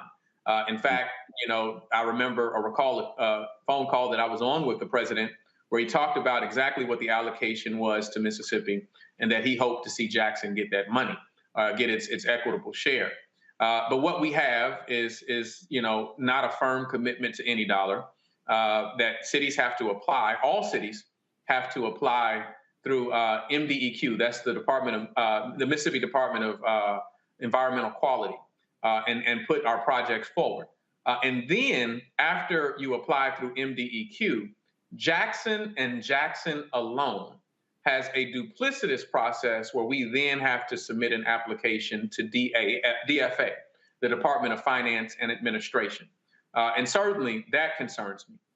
There is no justification for Jackson to have that duplicitous process. It's another hurdle for us to climb, and it's another delay for people who are in need of relief now. Now, we are going after competitive federal funds. We are working and talking with the EPA. We are working and talking with, you know, agencies that are helping us, you know, map out a very precise and accurate request for our money, such as the U.S. Water Alliance through the support of the Kellogg Foundation. And so we have the expertise in the House. We're looking at BRIC funding, which is a federal grant that can provide large, competitive, but large sums of money to help repair infrastructure and help in resiliency. We are looking at WARTA funds. We're looking under every pot. And of course, we're looking at the Justice 40 initiative of the EPA, a piece of legislation that was authored that you know, was tailor-made for Jackson as you read that and read, the qualifications, the prerequisites for a city to apply, it speaks to a city like Jackson like no other legislation does. Thank you, brother. Thank you. Erica. Hi, Mayor. I'm so glad that you can be with us today, and I echo sentiments of my colleagues around thinking about Jackson, Mississippi, and really praying for quick remedies. My question is around we've read and seen, and you shared with us that Jackson, Mississippi is 80%, about 80% Black. And this month, September, is Suicide Awareness Month. And just thinking about the brain being 80% water, our bodies being about 60 to 75% water. Water is an essential element within us and around us. So with this environmental racism, I would say that you and your constituents are facing, do you have the necessary support in place? And has your law enforcement, your teams, have they been briefed that, if they see some activity around people who may be suffering with mental illnesses, to not be so quick to use force because of what you all are experiencing right now, which is a water crisis? Well, the simple answer is no. We do not have all of the resources to contend with the challenges that our families and communities are dealing with. These are cycles of humiliation that cities like Jackson find themselves in. Yes, our police department does receive training in terms of how to deal and de-escalate mental health issues. Is it sufficient? No, absolutely not. We're talking about an occupational culture that's a difficult thing to break. And the reality is that our response to these challenges should not merely just be a punitive response, should not be exclusively a policing response. What we are attempting to create in our city is under the mayor, the office of the mayor, is an office of violence prevention and trauma recovery. In that office, not only are we looking to coordinate with violence interrupters and credible messengers and the like, but also we want to see a one-to-one. For every new officer we bring in, we want to bring in social workers. We want to bring in mental health professionals. When we talk about the sharpest increase in our violence in our city, in Jackson, that picture looks among our youngest demographics. We believe that as we have had to make the choice between a bad decision and a worse decision in the midst of a pandemic, we have often taken young people out of the institutions in which they thrive. And that has resulted in some negative consequences and negative relationships and young people taking permanent solutions to temporary problems. Instead of just making that a police response and substituting policing for parenting, what we're trying to do is also lift up curfew centers, centers where, when we see a young person that is out past a time that is a threat to them or a threat to community in some other way, instead of arresting them when often criminal activity has not ensued, let's take them to a place where we can remediate what is the actual root cause that has them wandering on the street in the first place. Those are the type of holistic responses that I think that we have to incorporate in our communities. And that's what we're trying to do in Jackson. And I thank you for sharing that, Mayor, because I just wanted to tie the current crisis in with also mental health as well. So thank you for sharing that. Thank you. Mayor, we certainly appreciate it. I am here in Houston. Your fellow mayor, my alpha brother, Sylvester Turner, they're having a water drive tomorrow for the folks in Jackson. It's taking place from 7 to 12. And I'm sure there are other mayors across the country who are doing their part to help you and the folks in Jackson, Mississippi. Well, I appreciate it, brother. I like how you slipped in that alpha brother thing. I like to say shout out to the Kappas as well. That's one. I didn't miss that earlier comment about Jackson State. So we're no longer even going by Jackson State. You can just call us Jackson. Y'all know who we are when we're coming, right? Just keep in mind, Mayor, you talking to an alpha there as well. So as always, Kappa. Good seeing you, my brother. Good seeing you. Love you all. Thank you very much. All right, folks, got to go to a break. We appreciate the mayor joining us. And let me say this here, y'all. What you just witnessed is why Black-owned media. That wasn't a 2 or 3 minute conversation. We wanted to give the mayor the space to be able to talk about it. Yesterday's news conference was 28 minutes. We ran all of that. And so this is why Black-owned media matters. So this is why y'all got to download the Black Star Network app. This is why you got to tell your friends and family. Because I'm telling y'all right now, mainstream ain't covering none of this. You're not going to see the AT&T story. You're not going to see that Jamarion Robinson story. You're not going to see that kind of conversation with the mayor and even the rest that we got here on the show. And so that's why we do this 2 hours a day. We go a bit longer sometimes, late today, having some serious technical issues, which is also part of the deal when it comes to resources, being able to upgrade our infrastructure. And so, folks, download the Black Star Network app, Apple phone, Android phone, Apple TV, Android TV, Roku, Amazon Fire TV, Xbox One, Samsung Smart TV. Support us as well, folks, with your resources. We're working right now feverishly by January to launch a 24-hour streaming channel. We want to be able to expand our news coverage, but we can't do it without the resources. That's P.O. Box 57196. Washington, D.C. 20037-0196. Cash App, $RM Unfiltered. PayPal, R Martin Unfiltered. Venmo is RM Unfiltered. Zelle is Roland at Martin.com. Folks on YouTube and Facebook, hit the damn like button, y'all. Seriously. More than 3,000 y'all watching total, and we haven't even hit 1,000 likes. So hit the doggone. Look, hit the like button is free. It don't cost you nothing. All it takes for you is just a click, like button, that's it. So when I come back, we should easily be at 1,000. In fact, we should be at 1.5. We should be at 1,500 likes on YouTube. Y'all, let's get it going. Be right back. When we invest in ourselves, we all shine. Together, we are Black beyond measure. Can you believe the nerve of these Republicans? They only want to block progress for our community. They talk about cutting Medicare and Social Security. They played politics with veterans' health care. They voted against the George Floyd Justice and Policing Act and funding for our HBCUs, and against lowering prescription drug costs for our seniors. These Republicans keep trying hard to stand in the way, but President Biden, Vice President Harris, and Democrats won't let them. They are delivering for us. The Democratic National Committee is responsible for the content of this advertising. When we invest in ourselves, we're investing in what's next for all of us. Growing, creating, making moves that move us all forward. Together, we are Black beyond measure. Yo, it's your man Dion Cole from Blackish, and you're watching Roland Martin Unfiltered.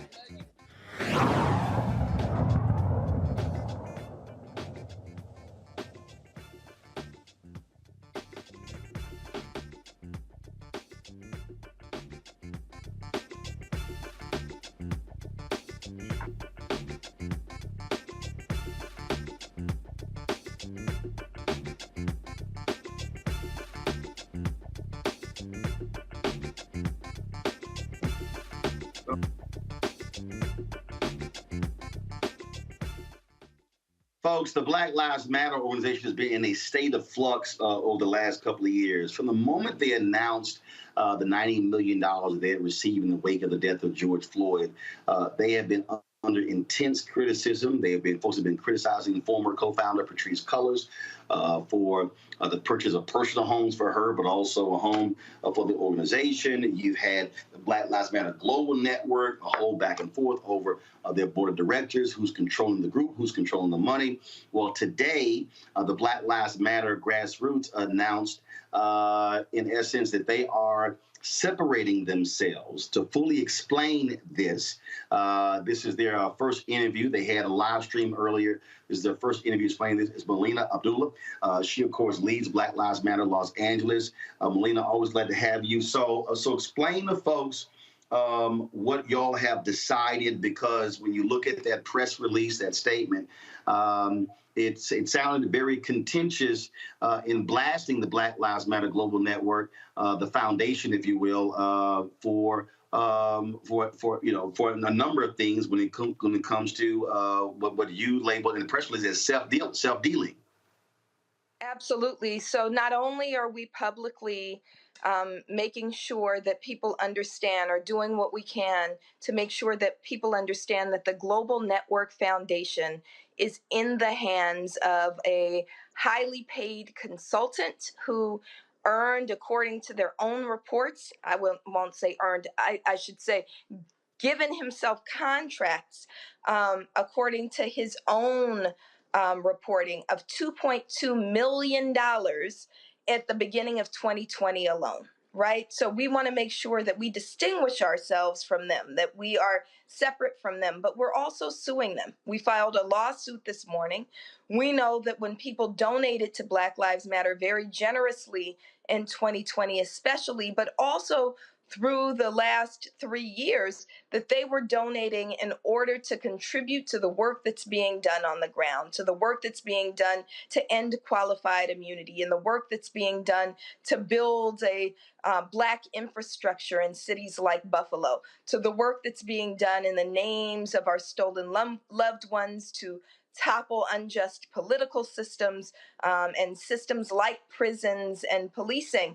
And so those dollars should rightfully belong to those who birthed, built, and are fueling the movement, as well as our platforms. So people might notice a shift in what they see on Black Lives Matter social media. That's because in March of this year, again, a usurper, one of these highly paid consultants named Shalomia Bowers, logged us out of our own social media and is now using consultants to post on the platforms that we built over the last 9 years. The BLK Lives Matter platforms are in the hands of someone who is not Black Lives Matter, who in fact is a consultant that never had their boots on the ground, who never has been in the streets, who's never put their lives and their careers and their bodies on the line, but is using our work and the names of our loved ones to enrich himself.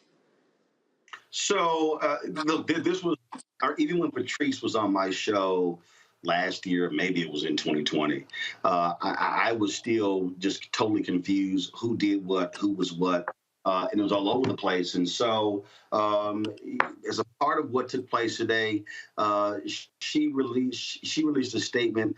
This is part of it. She says, "When I stepped down from the BLM Global Network Foundation in May 2021, I left a transition plan meant to ensure that grassroots retain the social media accounts as the forward-facing body of BLM, being handed the financial assets to advance the movement and continue to be the body that represents Black Lives Matter." I mean, isn't part of this situation where we're in right now is because it was convoluted in the first place in terms of who was doing what, who was over what.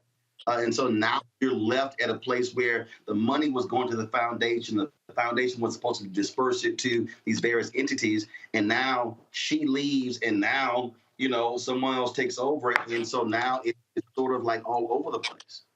But you didn't have a continuity of leadership, because even when she left, you didn't actually have a team that was left in place. Like it was hell for me just to even find out who the hell to talk to. That's right. That's right. And so there were two people who were very trusted that were named to be the senior executives of the Global Network Foundation. That's Makani Temba and Monifa Bandele.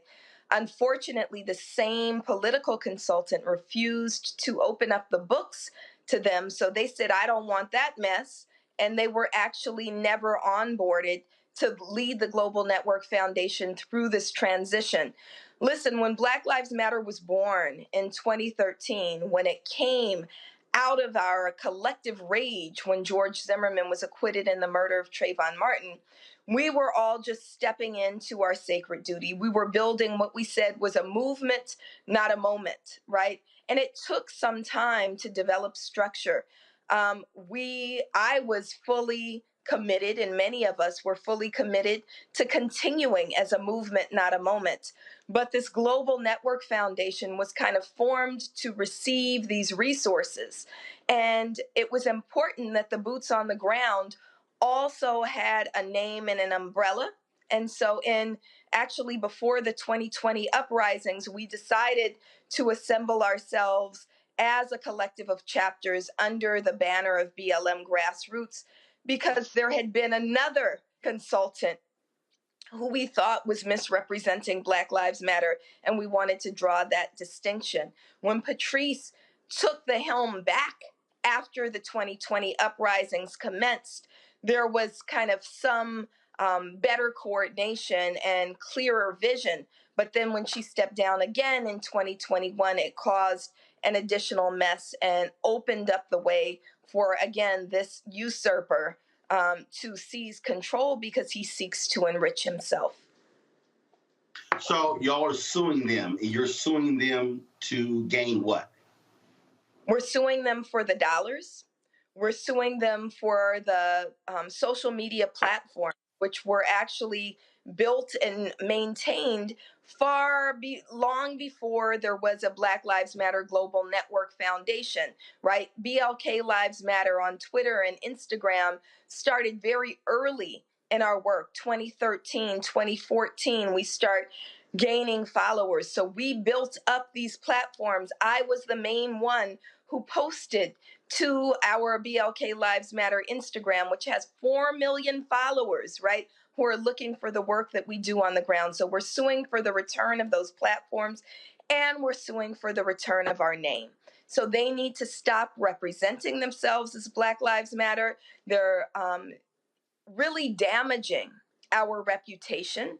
They're saying things that are harmful and hurtful and contribute more to the trauma of families. And this is not who Black Lives Matter is. So we're suing for, again, the dollars, the social media platforms, and our good name. Questions from my panel. Let's see. I'll start with Erica. All right, thank you so much for connecting with us this evening. And I saw that there was a piece that Black Lives Matter, the Global Foundation, had, I guess, done an insight philanthropy on yesterday. So just really interested in seeing, they're posting like, it seems like every, 2 or 3 hours via Sprout Social. So my question for you would be, you say you're suing to get that capital that you yourself have sweat equity into. Those consultants that are posting, out of curiosity, are those white folks? Are you all familiar with them? And how much are they being paid to do what they're doing currently? So I've never been on the inside, and thank you for that question. I've never been on the inside of the Global Network Foundation. I don't really know with certainty how much folks are being paid and who the folks are. I can say that the board is populated by 3 people, and the person who for some time maintained individual control, sole control over the board, is someone named Shalomia Bowers. He is not white. He is a Black person who practices Judaism and does not really connect with Black community. In fact, when we were in a more cordial relationship, he shared with me that he'd never even been to a protest. So this is who's kind of at the helm. You'll see that his firm, Bowers Consulting, is the #1 expenditure from Black Lives Matter Global Network Foundation. I don't know who the other folks are. I do know that there was some time when most of their consultants were in fact white. I don't know if that continues to be the case because I'm not on the inside and I don't have a friendly relationship right now. Thank you for your work. Thank you. Reese. Thank you, Melina, for being here. I do recall, and Roland probably remembers this, that these board members were on the show, Roland specifically, in May, and it seemed a little inadequate, the kinds of reforms, I guess you can say, they were putting in place. For me, though, I'm still quite confused as to what the structure is, how any particular entity has claim over that specific entity, for instance, with the Black Lives Matter grassroots versus the foundation. It seemed like at the time back in May, this was done to create more transparency, but it seems like it's created more confusion. So I guess let me ask you, going back to the initial kind of reforms that were announced, the quote unquote transparency center that they put out there, were you in agreement at that time with the reforms that were made? And then the other question I have is just, where's the paperwork? I see the website, but I just wonder if there's some sort of legal paperwork behind this that kind of could help square some of this away, or is that what the purpose of the lawsuit is to try to establish that kind of documents beyond just what's on a website?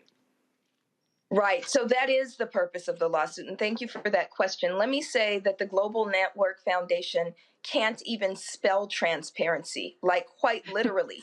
If you go to the Black Lives Matter Instagram, they have a post now that says transparency, and transparency is literally misspelled. So the idea that they're being transparent in itself is a lie. The last thing that they reported was as of June 30th, 2020.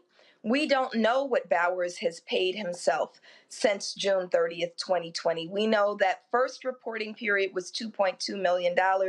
We know that there's many other expenditures that went to, again, these highly paid consultants, but we don't know where those dollars have gone. The lawsuit will be helpful in demanding information. There we go, misspelled transparency. Yes. Greg. Thank you, Roland, and it's good to see you, Doc. Good to see you, sis. And Good to see you, Dr. Carr. always, always. And I'm sorry about this. I mean, we're seeing the influence of foundations in the reparations movement, for example. All of a sudden, here come the money, and we know when the money comes, the problems are soon behind. You got forces trying to shape this. I guess, you know, my question is really around how you imagine this might possibly be and could be resolved in terms of this beyond obviously litigation and because of course they have posted today that Black Lives Matter Global Network Foundation alleging that the grassroots organization got a $7 million budget and there were $10,000 a month stipends put in, and of course these numbers begin to pile up, and the simple fact of the matter seems to be that once money is involved like that, then you can almost predict what's going to happen next. How, and of course, Alicia Garza has been here in the last month talking about the work that they're doing, the census, the Black Census Project, and all that kind of thing. How, and given your long experience as an organizer, as a thinker, as an academic, as a sister in the street doing this struggle work, what would be the best case scenario in terms of trying to figure out a way to achieve some form of operational unity? Is this a matter of one or two people that just need to be taken out of the process in your mind? I mean, I don't know. I'm asking. So when we talk about operational unity, Dr. Carr, and you know this better than anybody, right? You have to start with people who are aligned basically in terms of vision. The people who are in charge of the Global Network Foundation right now have no interest in advancing Black liberation. What they have an interest in is lining their pockets. And so we absolutely have to move them out of the picture. Best case scenario, we're able to move the three of them out of the picture and create a board that really is grounded in community. I think it's a phenomenal idea to have a well-funded foundation, right, that is led by people who we trust. We were on our way there when you talk about people like Makani Temba and Monifa Bandele. These are people with decades of work put into Black liberation, right? Yes. I think it's a phenomenal idea for them to have charge of dollars that can be used for Black liberation. They can do that work. We can set up a foundation in a way that's self-sustaining, right? Where you give a percentage of the foundation away, you grant it out. You grant some of it to Black Lives Matter chapters, and you grant some of it to other Black liberation organizations every year, sustainably, right? And then I think it's wonderful to have, a sister organization that is the boots on the ground, like Black Lives Matter Grassroots. The issue is they don't share our vision for Black liberation and are moving based on self-interest. So best case scenario, they will be moved out. Best case scenario, people who are in best case scenario, they will voluntarily say, you know, we're going to return these resources. The people, again, who struggle for it. I'll end by saying this. I think that their statement is meant to put targets on the backs of activists. They know very well what they're doing when they name me, right? This is not a fight between Melina Abdullah and Shalomia Bowers, right? This is a fight between those who are boots on the ground that include me, but are not only me. They're the hundreds and thousands of activists who put in work every day versus, again, highly paid consultants who line their pockets based on the work that we put in. And standing with us today during the press conference were dozens of families, the family of Stephon Clark, the family of Andrew Joseph III, the family of Grishario Mack, all stand with us. The family of Jacob Blake and Breonna Taylor stand with us. And they're demanding that the people who they know, who struggle alongside them, have the resources restored, have the dollars granted so that they can be trusted with making sure that the movement moves forward in the interest of Black liberation. Okay, so I'm gonna try this again. So you have the Black Lives Global Network, which is the funding conduit. If people want to give, they weren't giving to Black Lives Matter grassroots. They were going to the Global Network Foundation, correct? Right. That's right. The Global Network Foundation is basically a fiscal agent. And so their responsibility was to dole out money to grassroots or to other organizations, correct? That's right. So the chapters, y'all have there are officially 26 Black Lives Matter chapters aligned with Black Lives Matter grassroots, correct? That's right. For the folks who don't know, because the name took off, they could not actually trademark the name. That's why there are Black Lives Matter organizations all around America that are actually not affiliated with the official Black Lives Matter entity, Global Network or grassroots, correct? That's right. Okay, so here's where I'm still now confused, because if the people who are on the Black Lives, if y'all are successful in getting them moved out, well, who the hell then picks a new board? You got to have an operating entity that's over a foundation. So who then picks a new board? So here's two options, Roland. Either there could be a board of people that are trusted, and we could help identify those people, or, which is the one that was the original demand and the original plan, actually, before Patrisse Cullors stepped down, the Global Network Foundation could shut down and just grant out all its money to the Black Lives Matter grassroots fund. Right. Got it. Okay. Can I ask a question? So actually hold tight 1 second. So, okay. So the Black Lives Matter Global Network Foundation Board of Directors, they issued a response to you. They said we faced yet again another round of struggle for control of one organization. This time, people who say they love Black people and center abolitionist values, but whose action are furthest from movement principles of courageous conversations, reconciliation, and finding pathways for peace and understanding. And then it says, as the newly assembled Black Lives Matter Global Network Foundation Board of Directors, we were onboarded to bring the organization into compliance, and along the way we have done our due diligence to honor the vision the founders left behind. They said, we, the board, have zero interest in taking significant time away from our work towards building a solid, trusted foundation. We're focused on the future.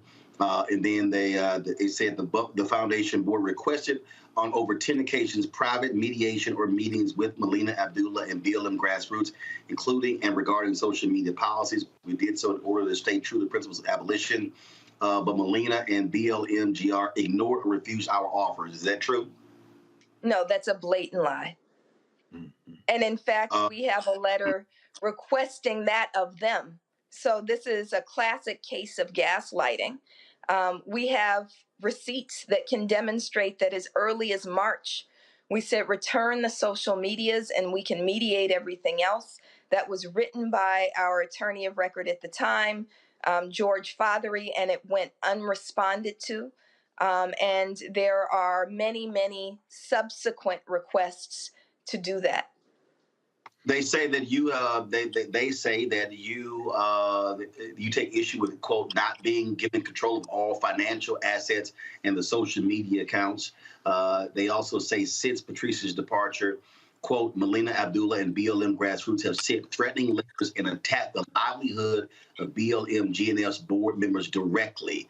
Not only have they demanded the resignation of current BLM GNF leadership in efforts to seize the financial resources of BLM GNF via intimidation tactics, but they have quite literally forced the firing of a BLM GNF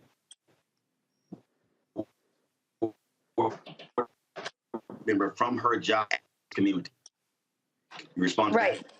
Yeah, that's another blatant lie. We did absolutely engage, and this is part of the calling in, right? We did engage in a movement letter that's remained private, right? 100 Black leaders signed on to a letter saying that Shalomia Bowers needs to step down. And so we have that letter. We've now released it publicly. But it's signed by 100 movement leaders, including Makani Temba, including Monifa Bandela, including people like Ashley Woodard Henderson and Rukia Lumumba and Pete White and movement elders like Hank Jones. And so we did that privately. It became public today, but until then was not public. So what they're saying is a blatant lie. Just two more. They said, lastly, BLMGR and Melina Abdullah read a press statement claiming that Patrisse Cullors created a transition plan giving all of BLM GNF's assets to BLM grassroots. That is absolutely false. In fact, that statement in the press release was recanted by Patrisse and her team. No such plan exists or ever has. She said, in fact, when Patrisse Cullors stepped down from being the sole decision maker, executive director, and sole board member of BLM GNF in June 2021, she appointed a 5-person leadership council. So she did appoint a 5-person leadership council. That part is true.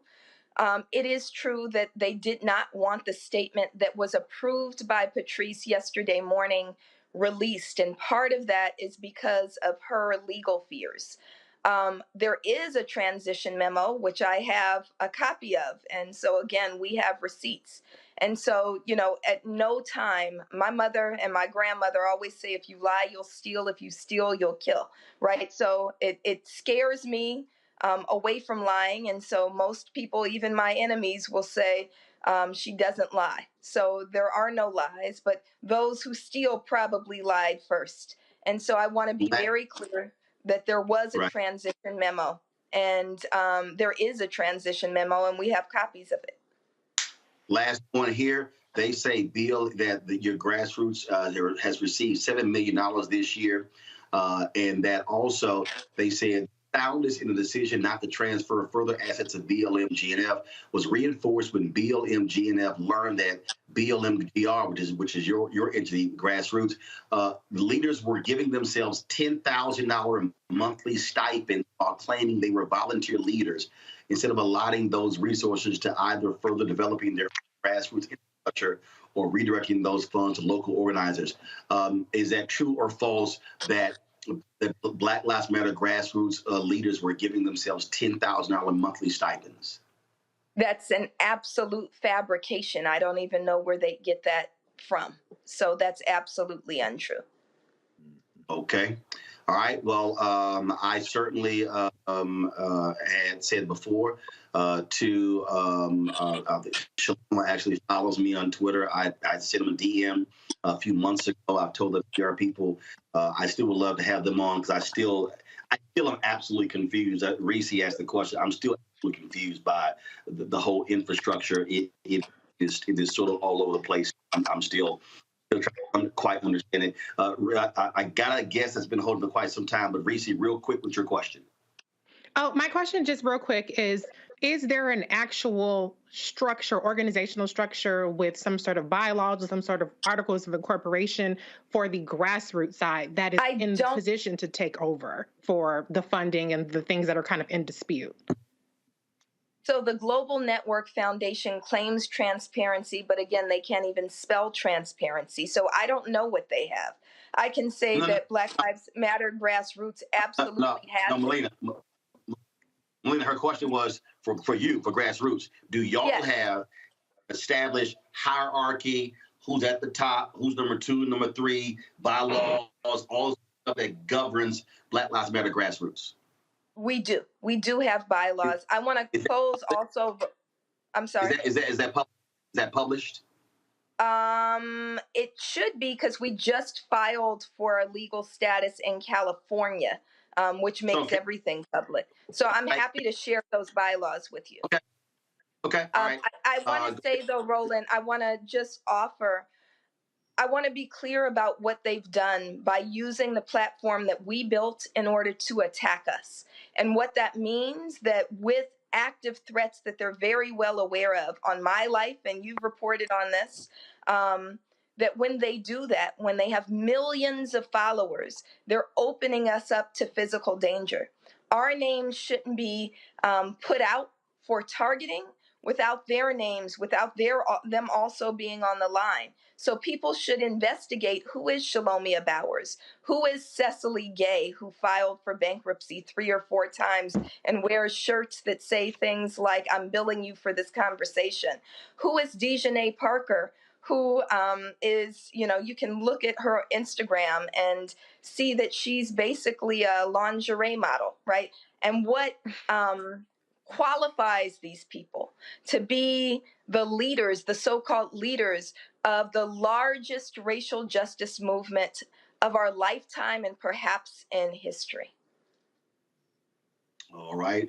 Melina Abdullah, leader of Black Lives Matter Los Angeles with the Black Lives Matter grassroots. We appreciate it. Thanks a lot. Thank you.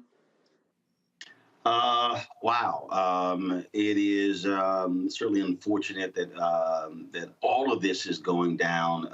And, this is one of the things that I said early on when it was going on. I said, and I will never forget. There were a lot of people that were talking about, equal decision making and no hierarchy. And I kept saying, y'all, you cannot show me a successful entity that does not have a flow chart, a hierarchy where someone is making decisions. You got to have those things. In many ways, they were trying to build an entity on the fly. They were always sort of like running behind, trying to catch up and grab the tail because this thing took off. And there were numerous times where I told other activists privately, hey, focus on your infrastructure, because you can rip the NAACP and the Urban League and all these other Black groups. You can say they're not doing anything, but there's a reason they still exist. It's because they had infrastructure.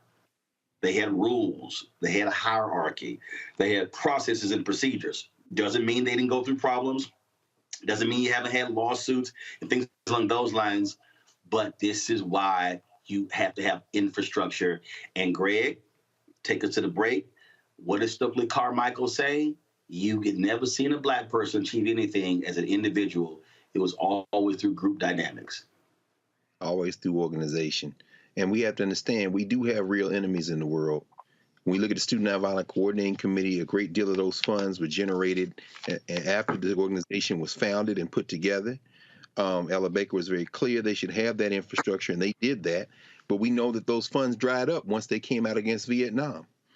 And we know that foundation money always gets us in trouble. And unfortunately, in this letter from 100 activists, and many of those names are folks that I know and know pretty well, including Chokwe Lumumba's sister, Antar's sister, Rukia, who you heard her mention. That gives a great deal of credibility to what Dr. Abdullah has said. And I'll end with this. When you have long distance runners in a struggle who have been doing it without compensation, they've been doing it, putting their lives on line.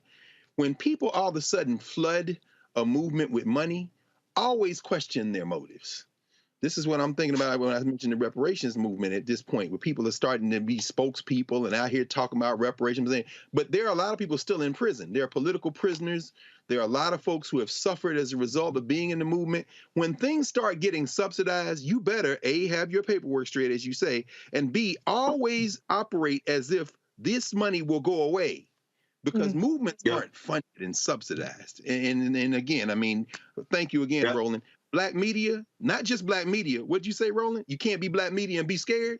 There's a particular type of black media. This is not a conversation for MSNBC or CNN, and this is why all kind of support has to come to the Black Star Network, because nobody is going to subsidize our liberation.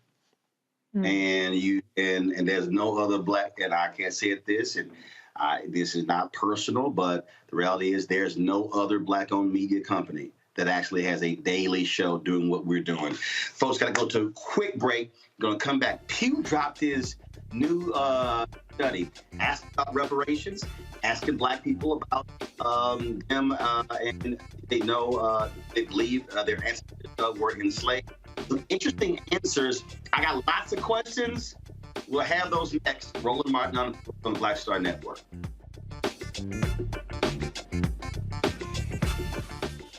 When we invest in ourselves, our glow, our vision, our vibe, we all shine. Together, we are black beyond measure. Can you believe the nerve of these Republicans? They only want to block progress for our community. They talk about cutting Medicare and Social Security. They played politics with veterans' health care. They voted against the George Floyd Justice and Policing Act and funding for our HBCUs, and against lowering prescription drug costs for our seniors. These Republicans keep trying hard to stand in the way, but President Biden, Vice President Harris, and Democrats won't let them. They are delivering for us. The Democratic National Committee is responsible for the content of this advertising. When we invest in ourselves, we all shine. Together, we are black beyond measure. Hi, I'm Israel Houghton with Israel, a New Breed. What's up, what's up? I'm Dr. Ricky Dillard, the choir master. Hey, yo, peace, world. What's going on? It's the Love King of R&B, Raheem Devon, and you're watching Roland Martin, Unfiltered.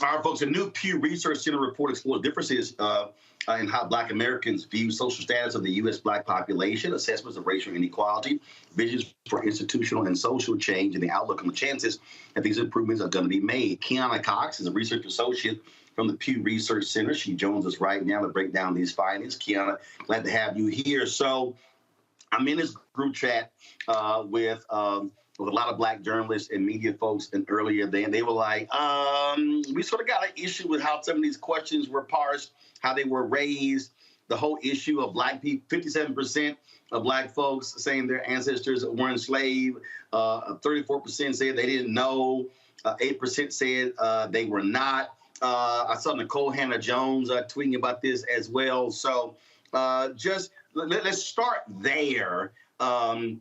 With how that question was raised, and what did you see, and what jumps out at you with this research, with these responses from African Americans?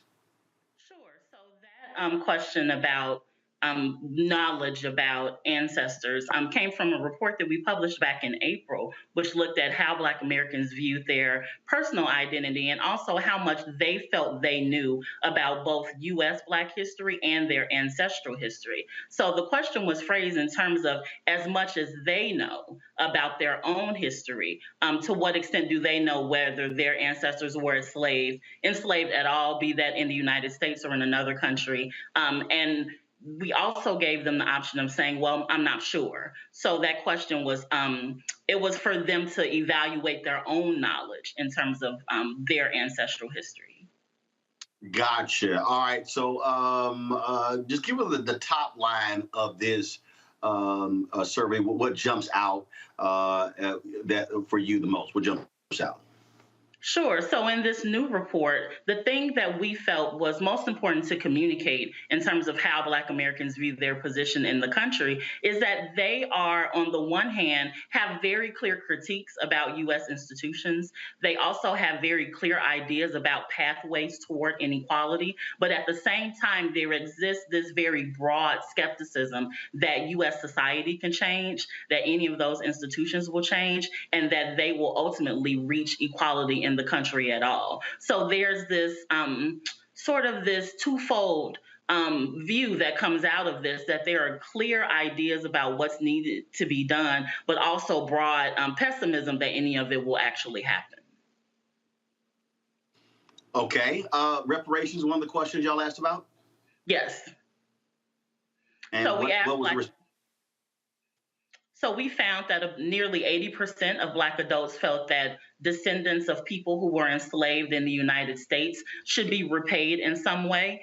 We found that among those who supported reparations, about 80% of them felt that educational scholarships and financial assistance for homes and businesses would be extremely or very helpful forms of reparations. We also found that about 60% of Black adults said that cash payments would be extremely helpful for them. So those were some of the questions that we asked. We also wanted to know, in their opinion, who bore the most responsibility for paying out those reparations. And nearly 80% of Black adults said that the federal government bore all or most of the responsibility for them.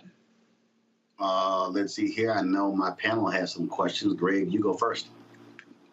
Thank you, Roland, and thank you for your work. I mean, when I saw the percentages related to the institutional overhauls, and perhaps I need to read it in some detail. I saw prison system, policing, courts, judicial process, political economic system, healthcare system. Was education an option? The educational system? We did not have an evaluation of education as an institution in that question. Although about 40% of Black adults did say that the quality of K through 12 schooling is an extremely big problem for Black Americans today. Thank you. Reese?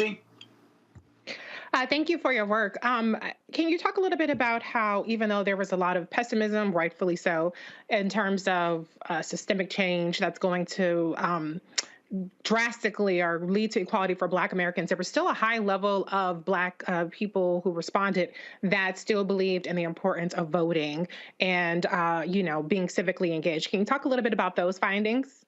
Sure. So our approach to understanding Black Americans' visions for social change went in a few different directions. So we asked these questions about civic pathways to equality, how important, how effective of a strategy is voting, protesting, contacting your elected officials, or volunteering for organizations that are dedicated to Black equality, and also to what extent is supporting Black businesses effective. And out of all of those particular questions that we asked, about 60% of Black adults said that voting would be an extremely or very effective tactic for moving Black communities forward. In fact, out of all of the civic approaches that we talked about, both those that I just mentioned and also ones that are more aligned with Black nationalist approaches, such as all of the businesses in Black communities being owned by Black people, the establishment of a national Black political party, or all of the elected officials in a neighborhood, in a Black neighborhood being Black. Out of all of those approaches, voting certainly rose to the top. Erica.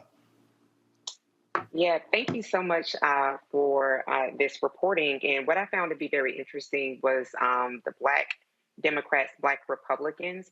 And so there were some differences there, but it seemed that that no matter the party affiliation, the question that you all posed around funding for police department was pretty close with Democrats and Republicans.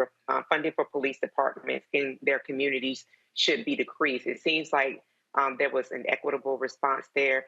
Can you talk a little bit about if there were any follow-up questions around that, especially since given party affiliation that both groups seem to be pretty much in lockstep with saying that, yes, they do believe that funding should be decreased in communities for police departments.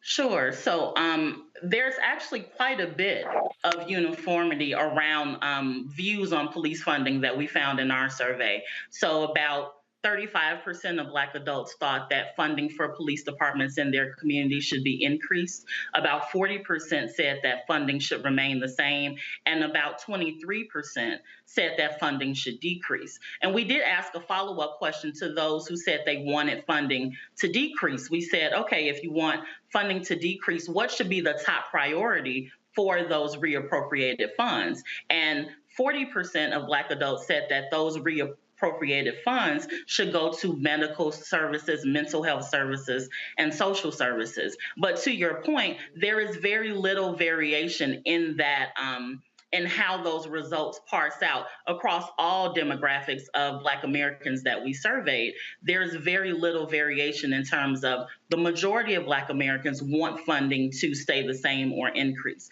and only about a quarter say that it should decrease. Thank you for your work. Thank you. Anybody got a follow-up?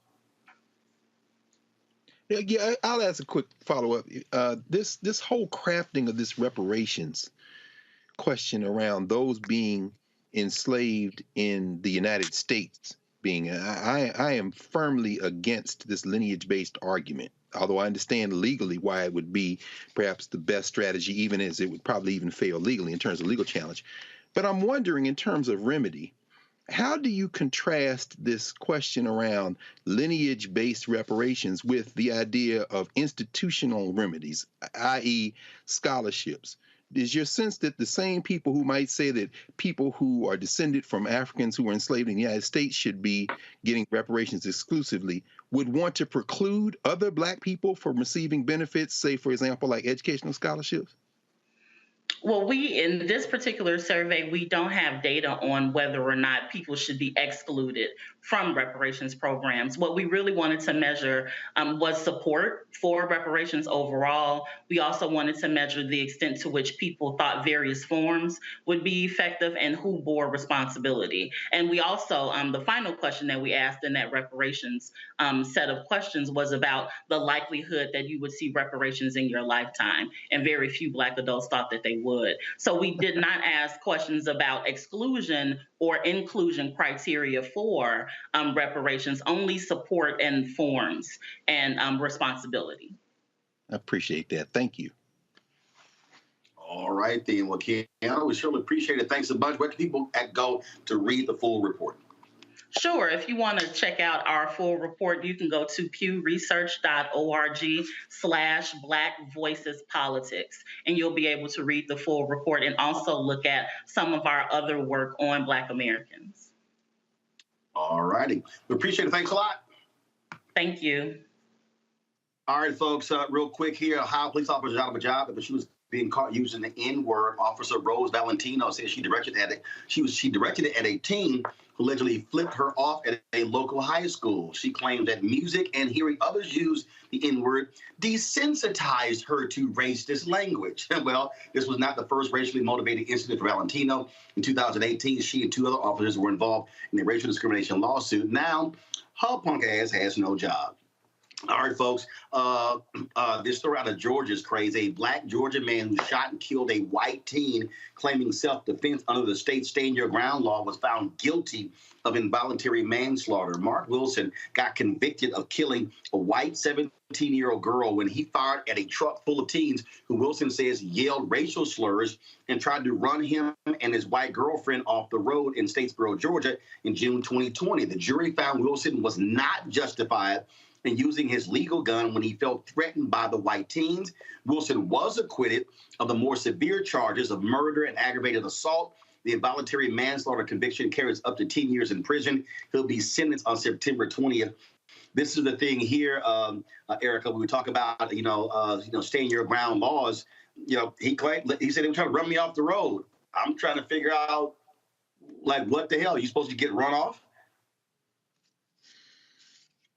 Yeah, stand your ground is very much so applicable to a specific group of people, and it's certainly sad that someone had to lose their life in this. You know, Statesboro is pretty much, lily white.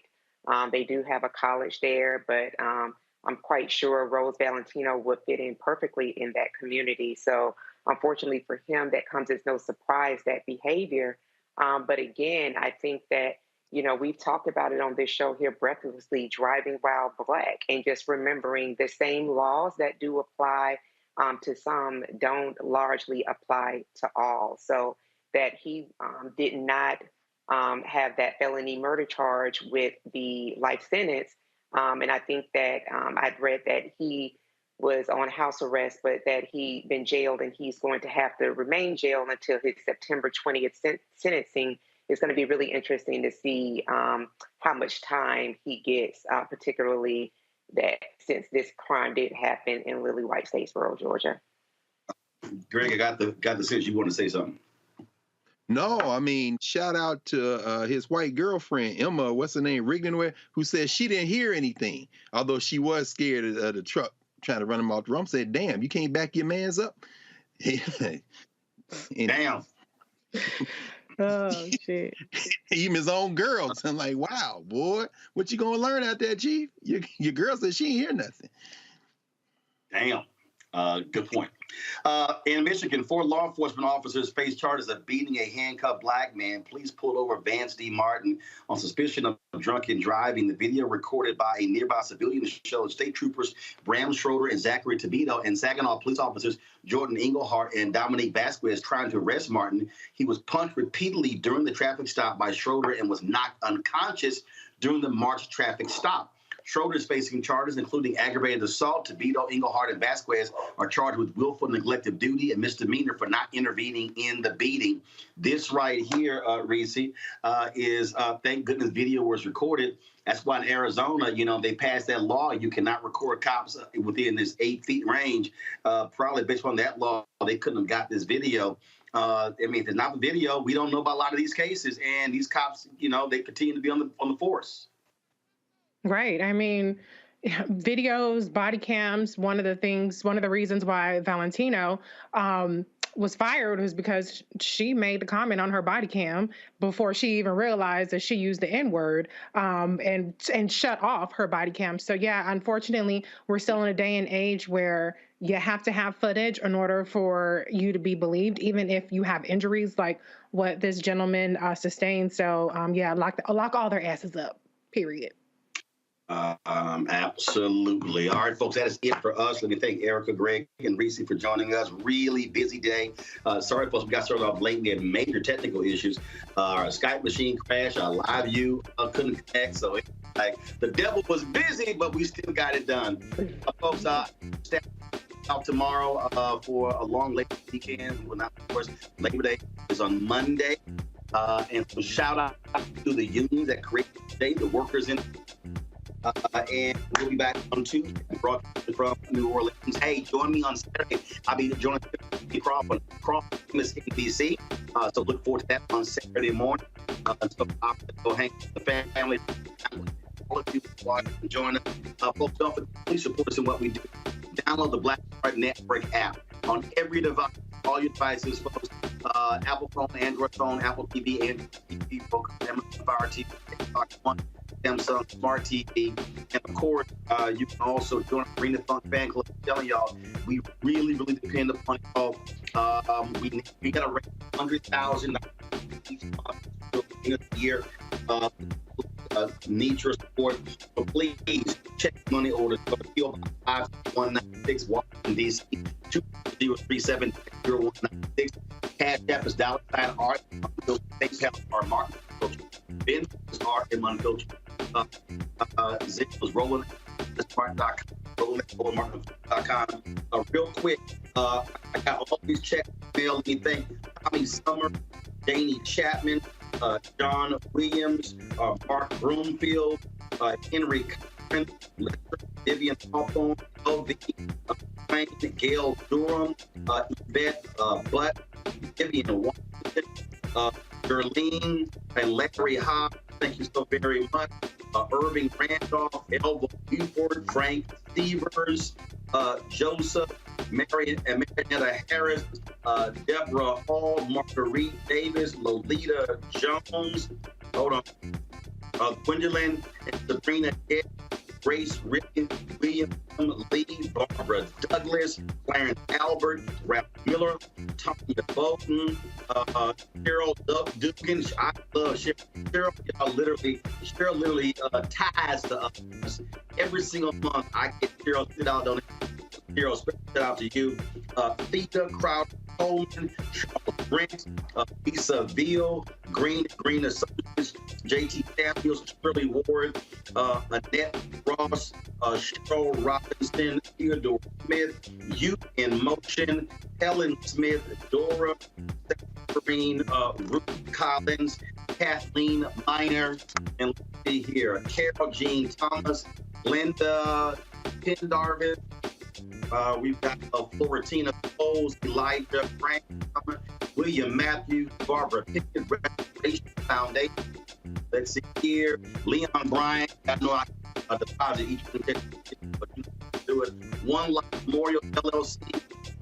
Melody Melanie also every single month. Melanie, I appreciate you.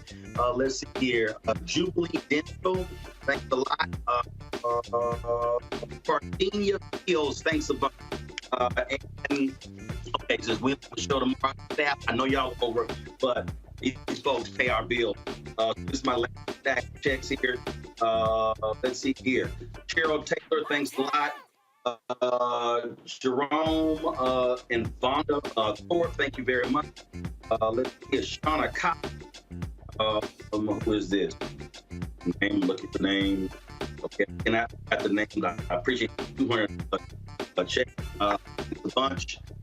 Renee Gooden, Regina Reynolds, Davita Monaghan, Tony Lund, Sydney and Stella, and Terry Jackson, Richard Dieter, Kimberly Cargill Mitchell. Let's see here. Hold on, y'all. I got Glenda Shaker. I got Earl Dixon. I've got Maria Goss. Here. Rosetta Cromartie. Calvin Etheridge. Again, another Cheryl Dugan check. I'm behind your check, Cheryl. Payne Thomas. Donald Nack. Cynthia Mills Horton. Soleil. Craig Williams. Maxine Topping. Ruby Taylor. J.E. Bond. Let's see here. Loretta Arzu. Deborah Morris. Carolyn Beatrice Lee, Kevin Taylor, Betty Knowles, Miriam Woodard, Clyde Hilliard, Norma Mashore, Vivian Washington, Dunn, Diane Riley, Henry Shell, Anita Wiggins, and Chris Turner. All right, y'all. That is it. I thank all of y'all for y'all checks. And yeah, I will sit here, deposit each one individually. That's what we do. We appreciate y'all's support. Thank you so very much, folks. Y'all have a fantastic week. I'll see y'all from Crescent City, New Orleans. Holla!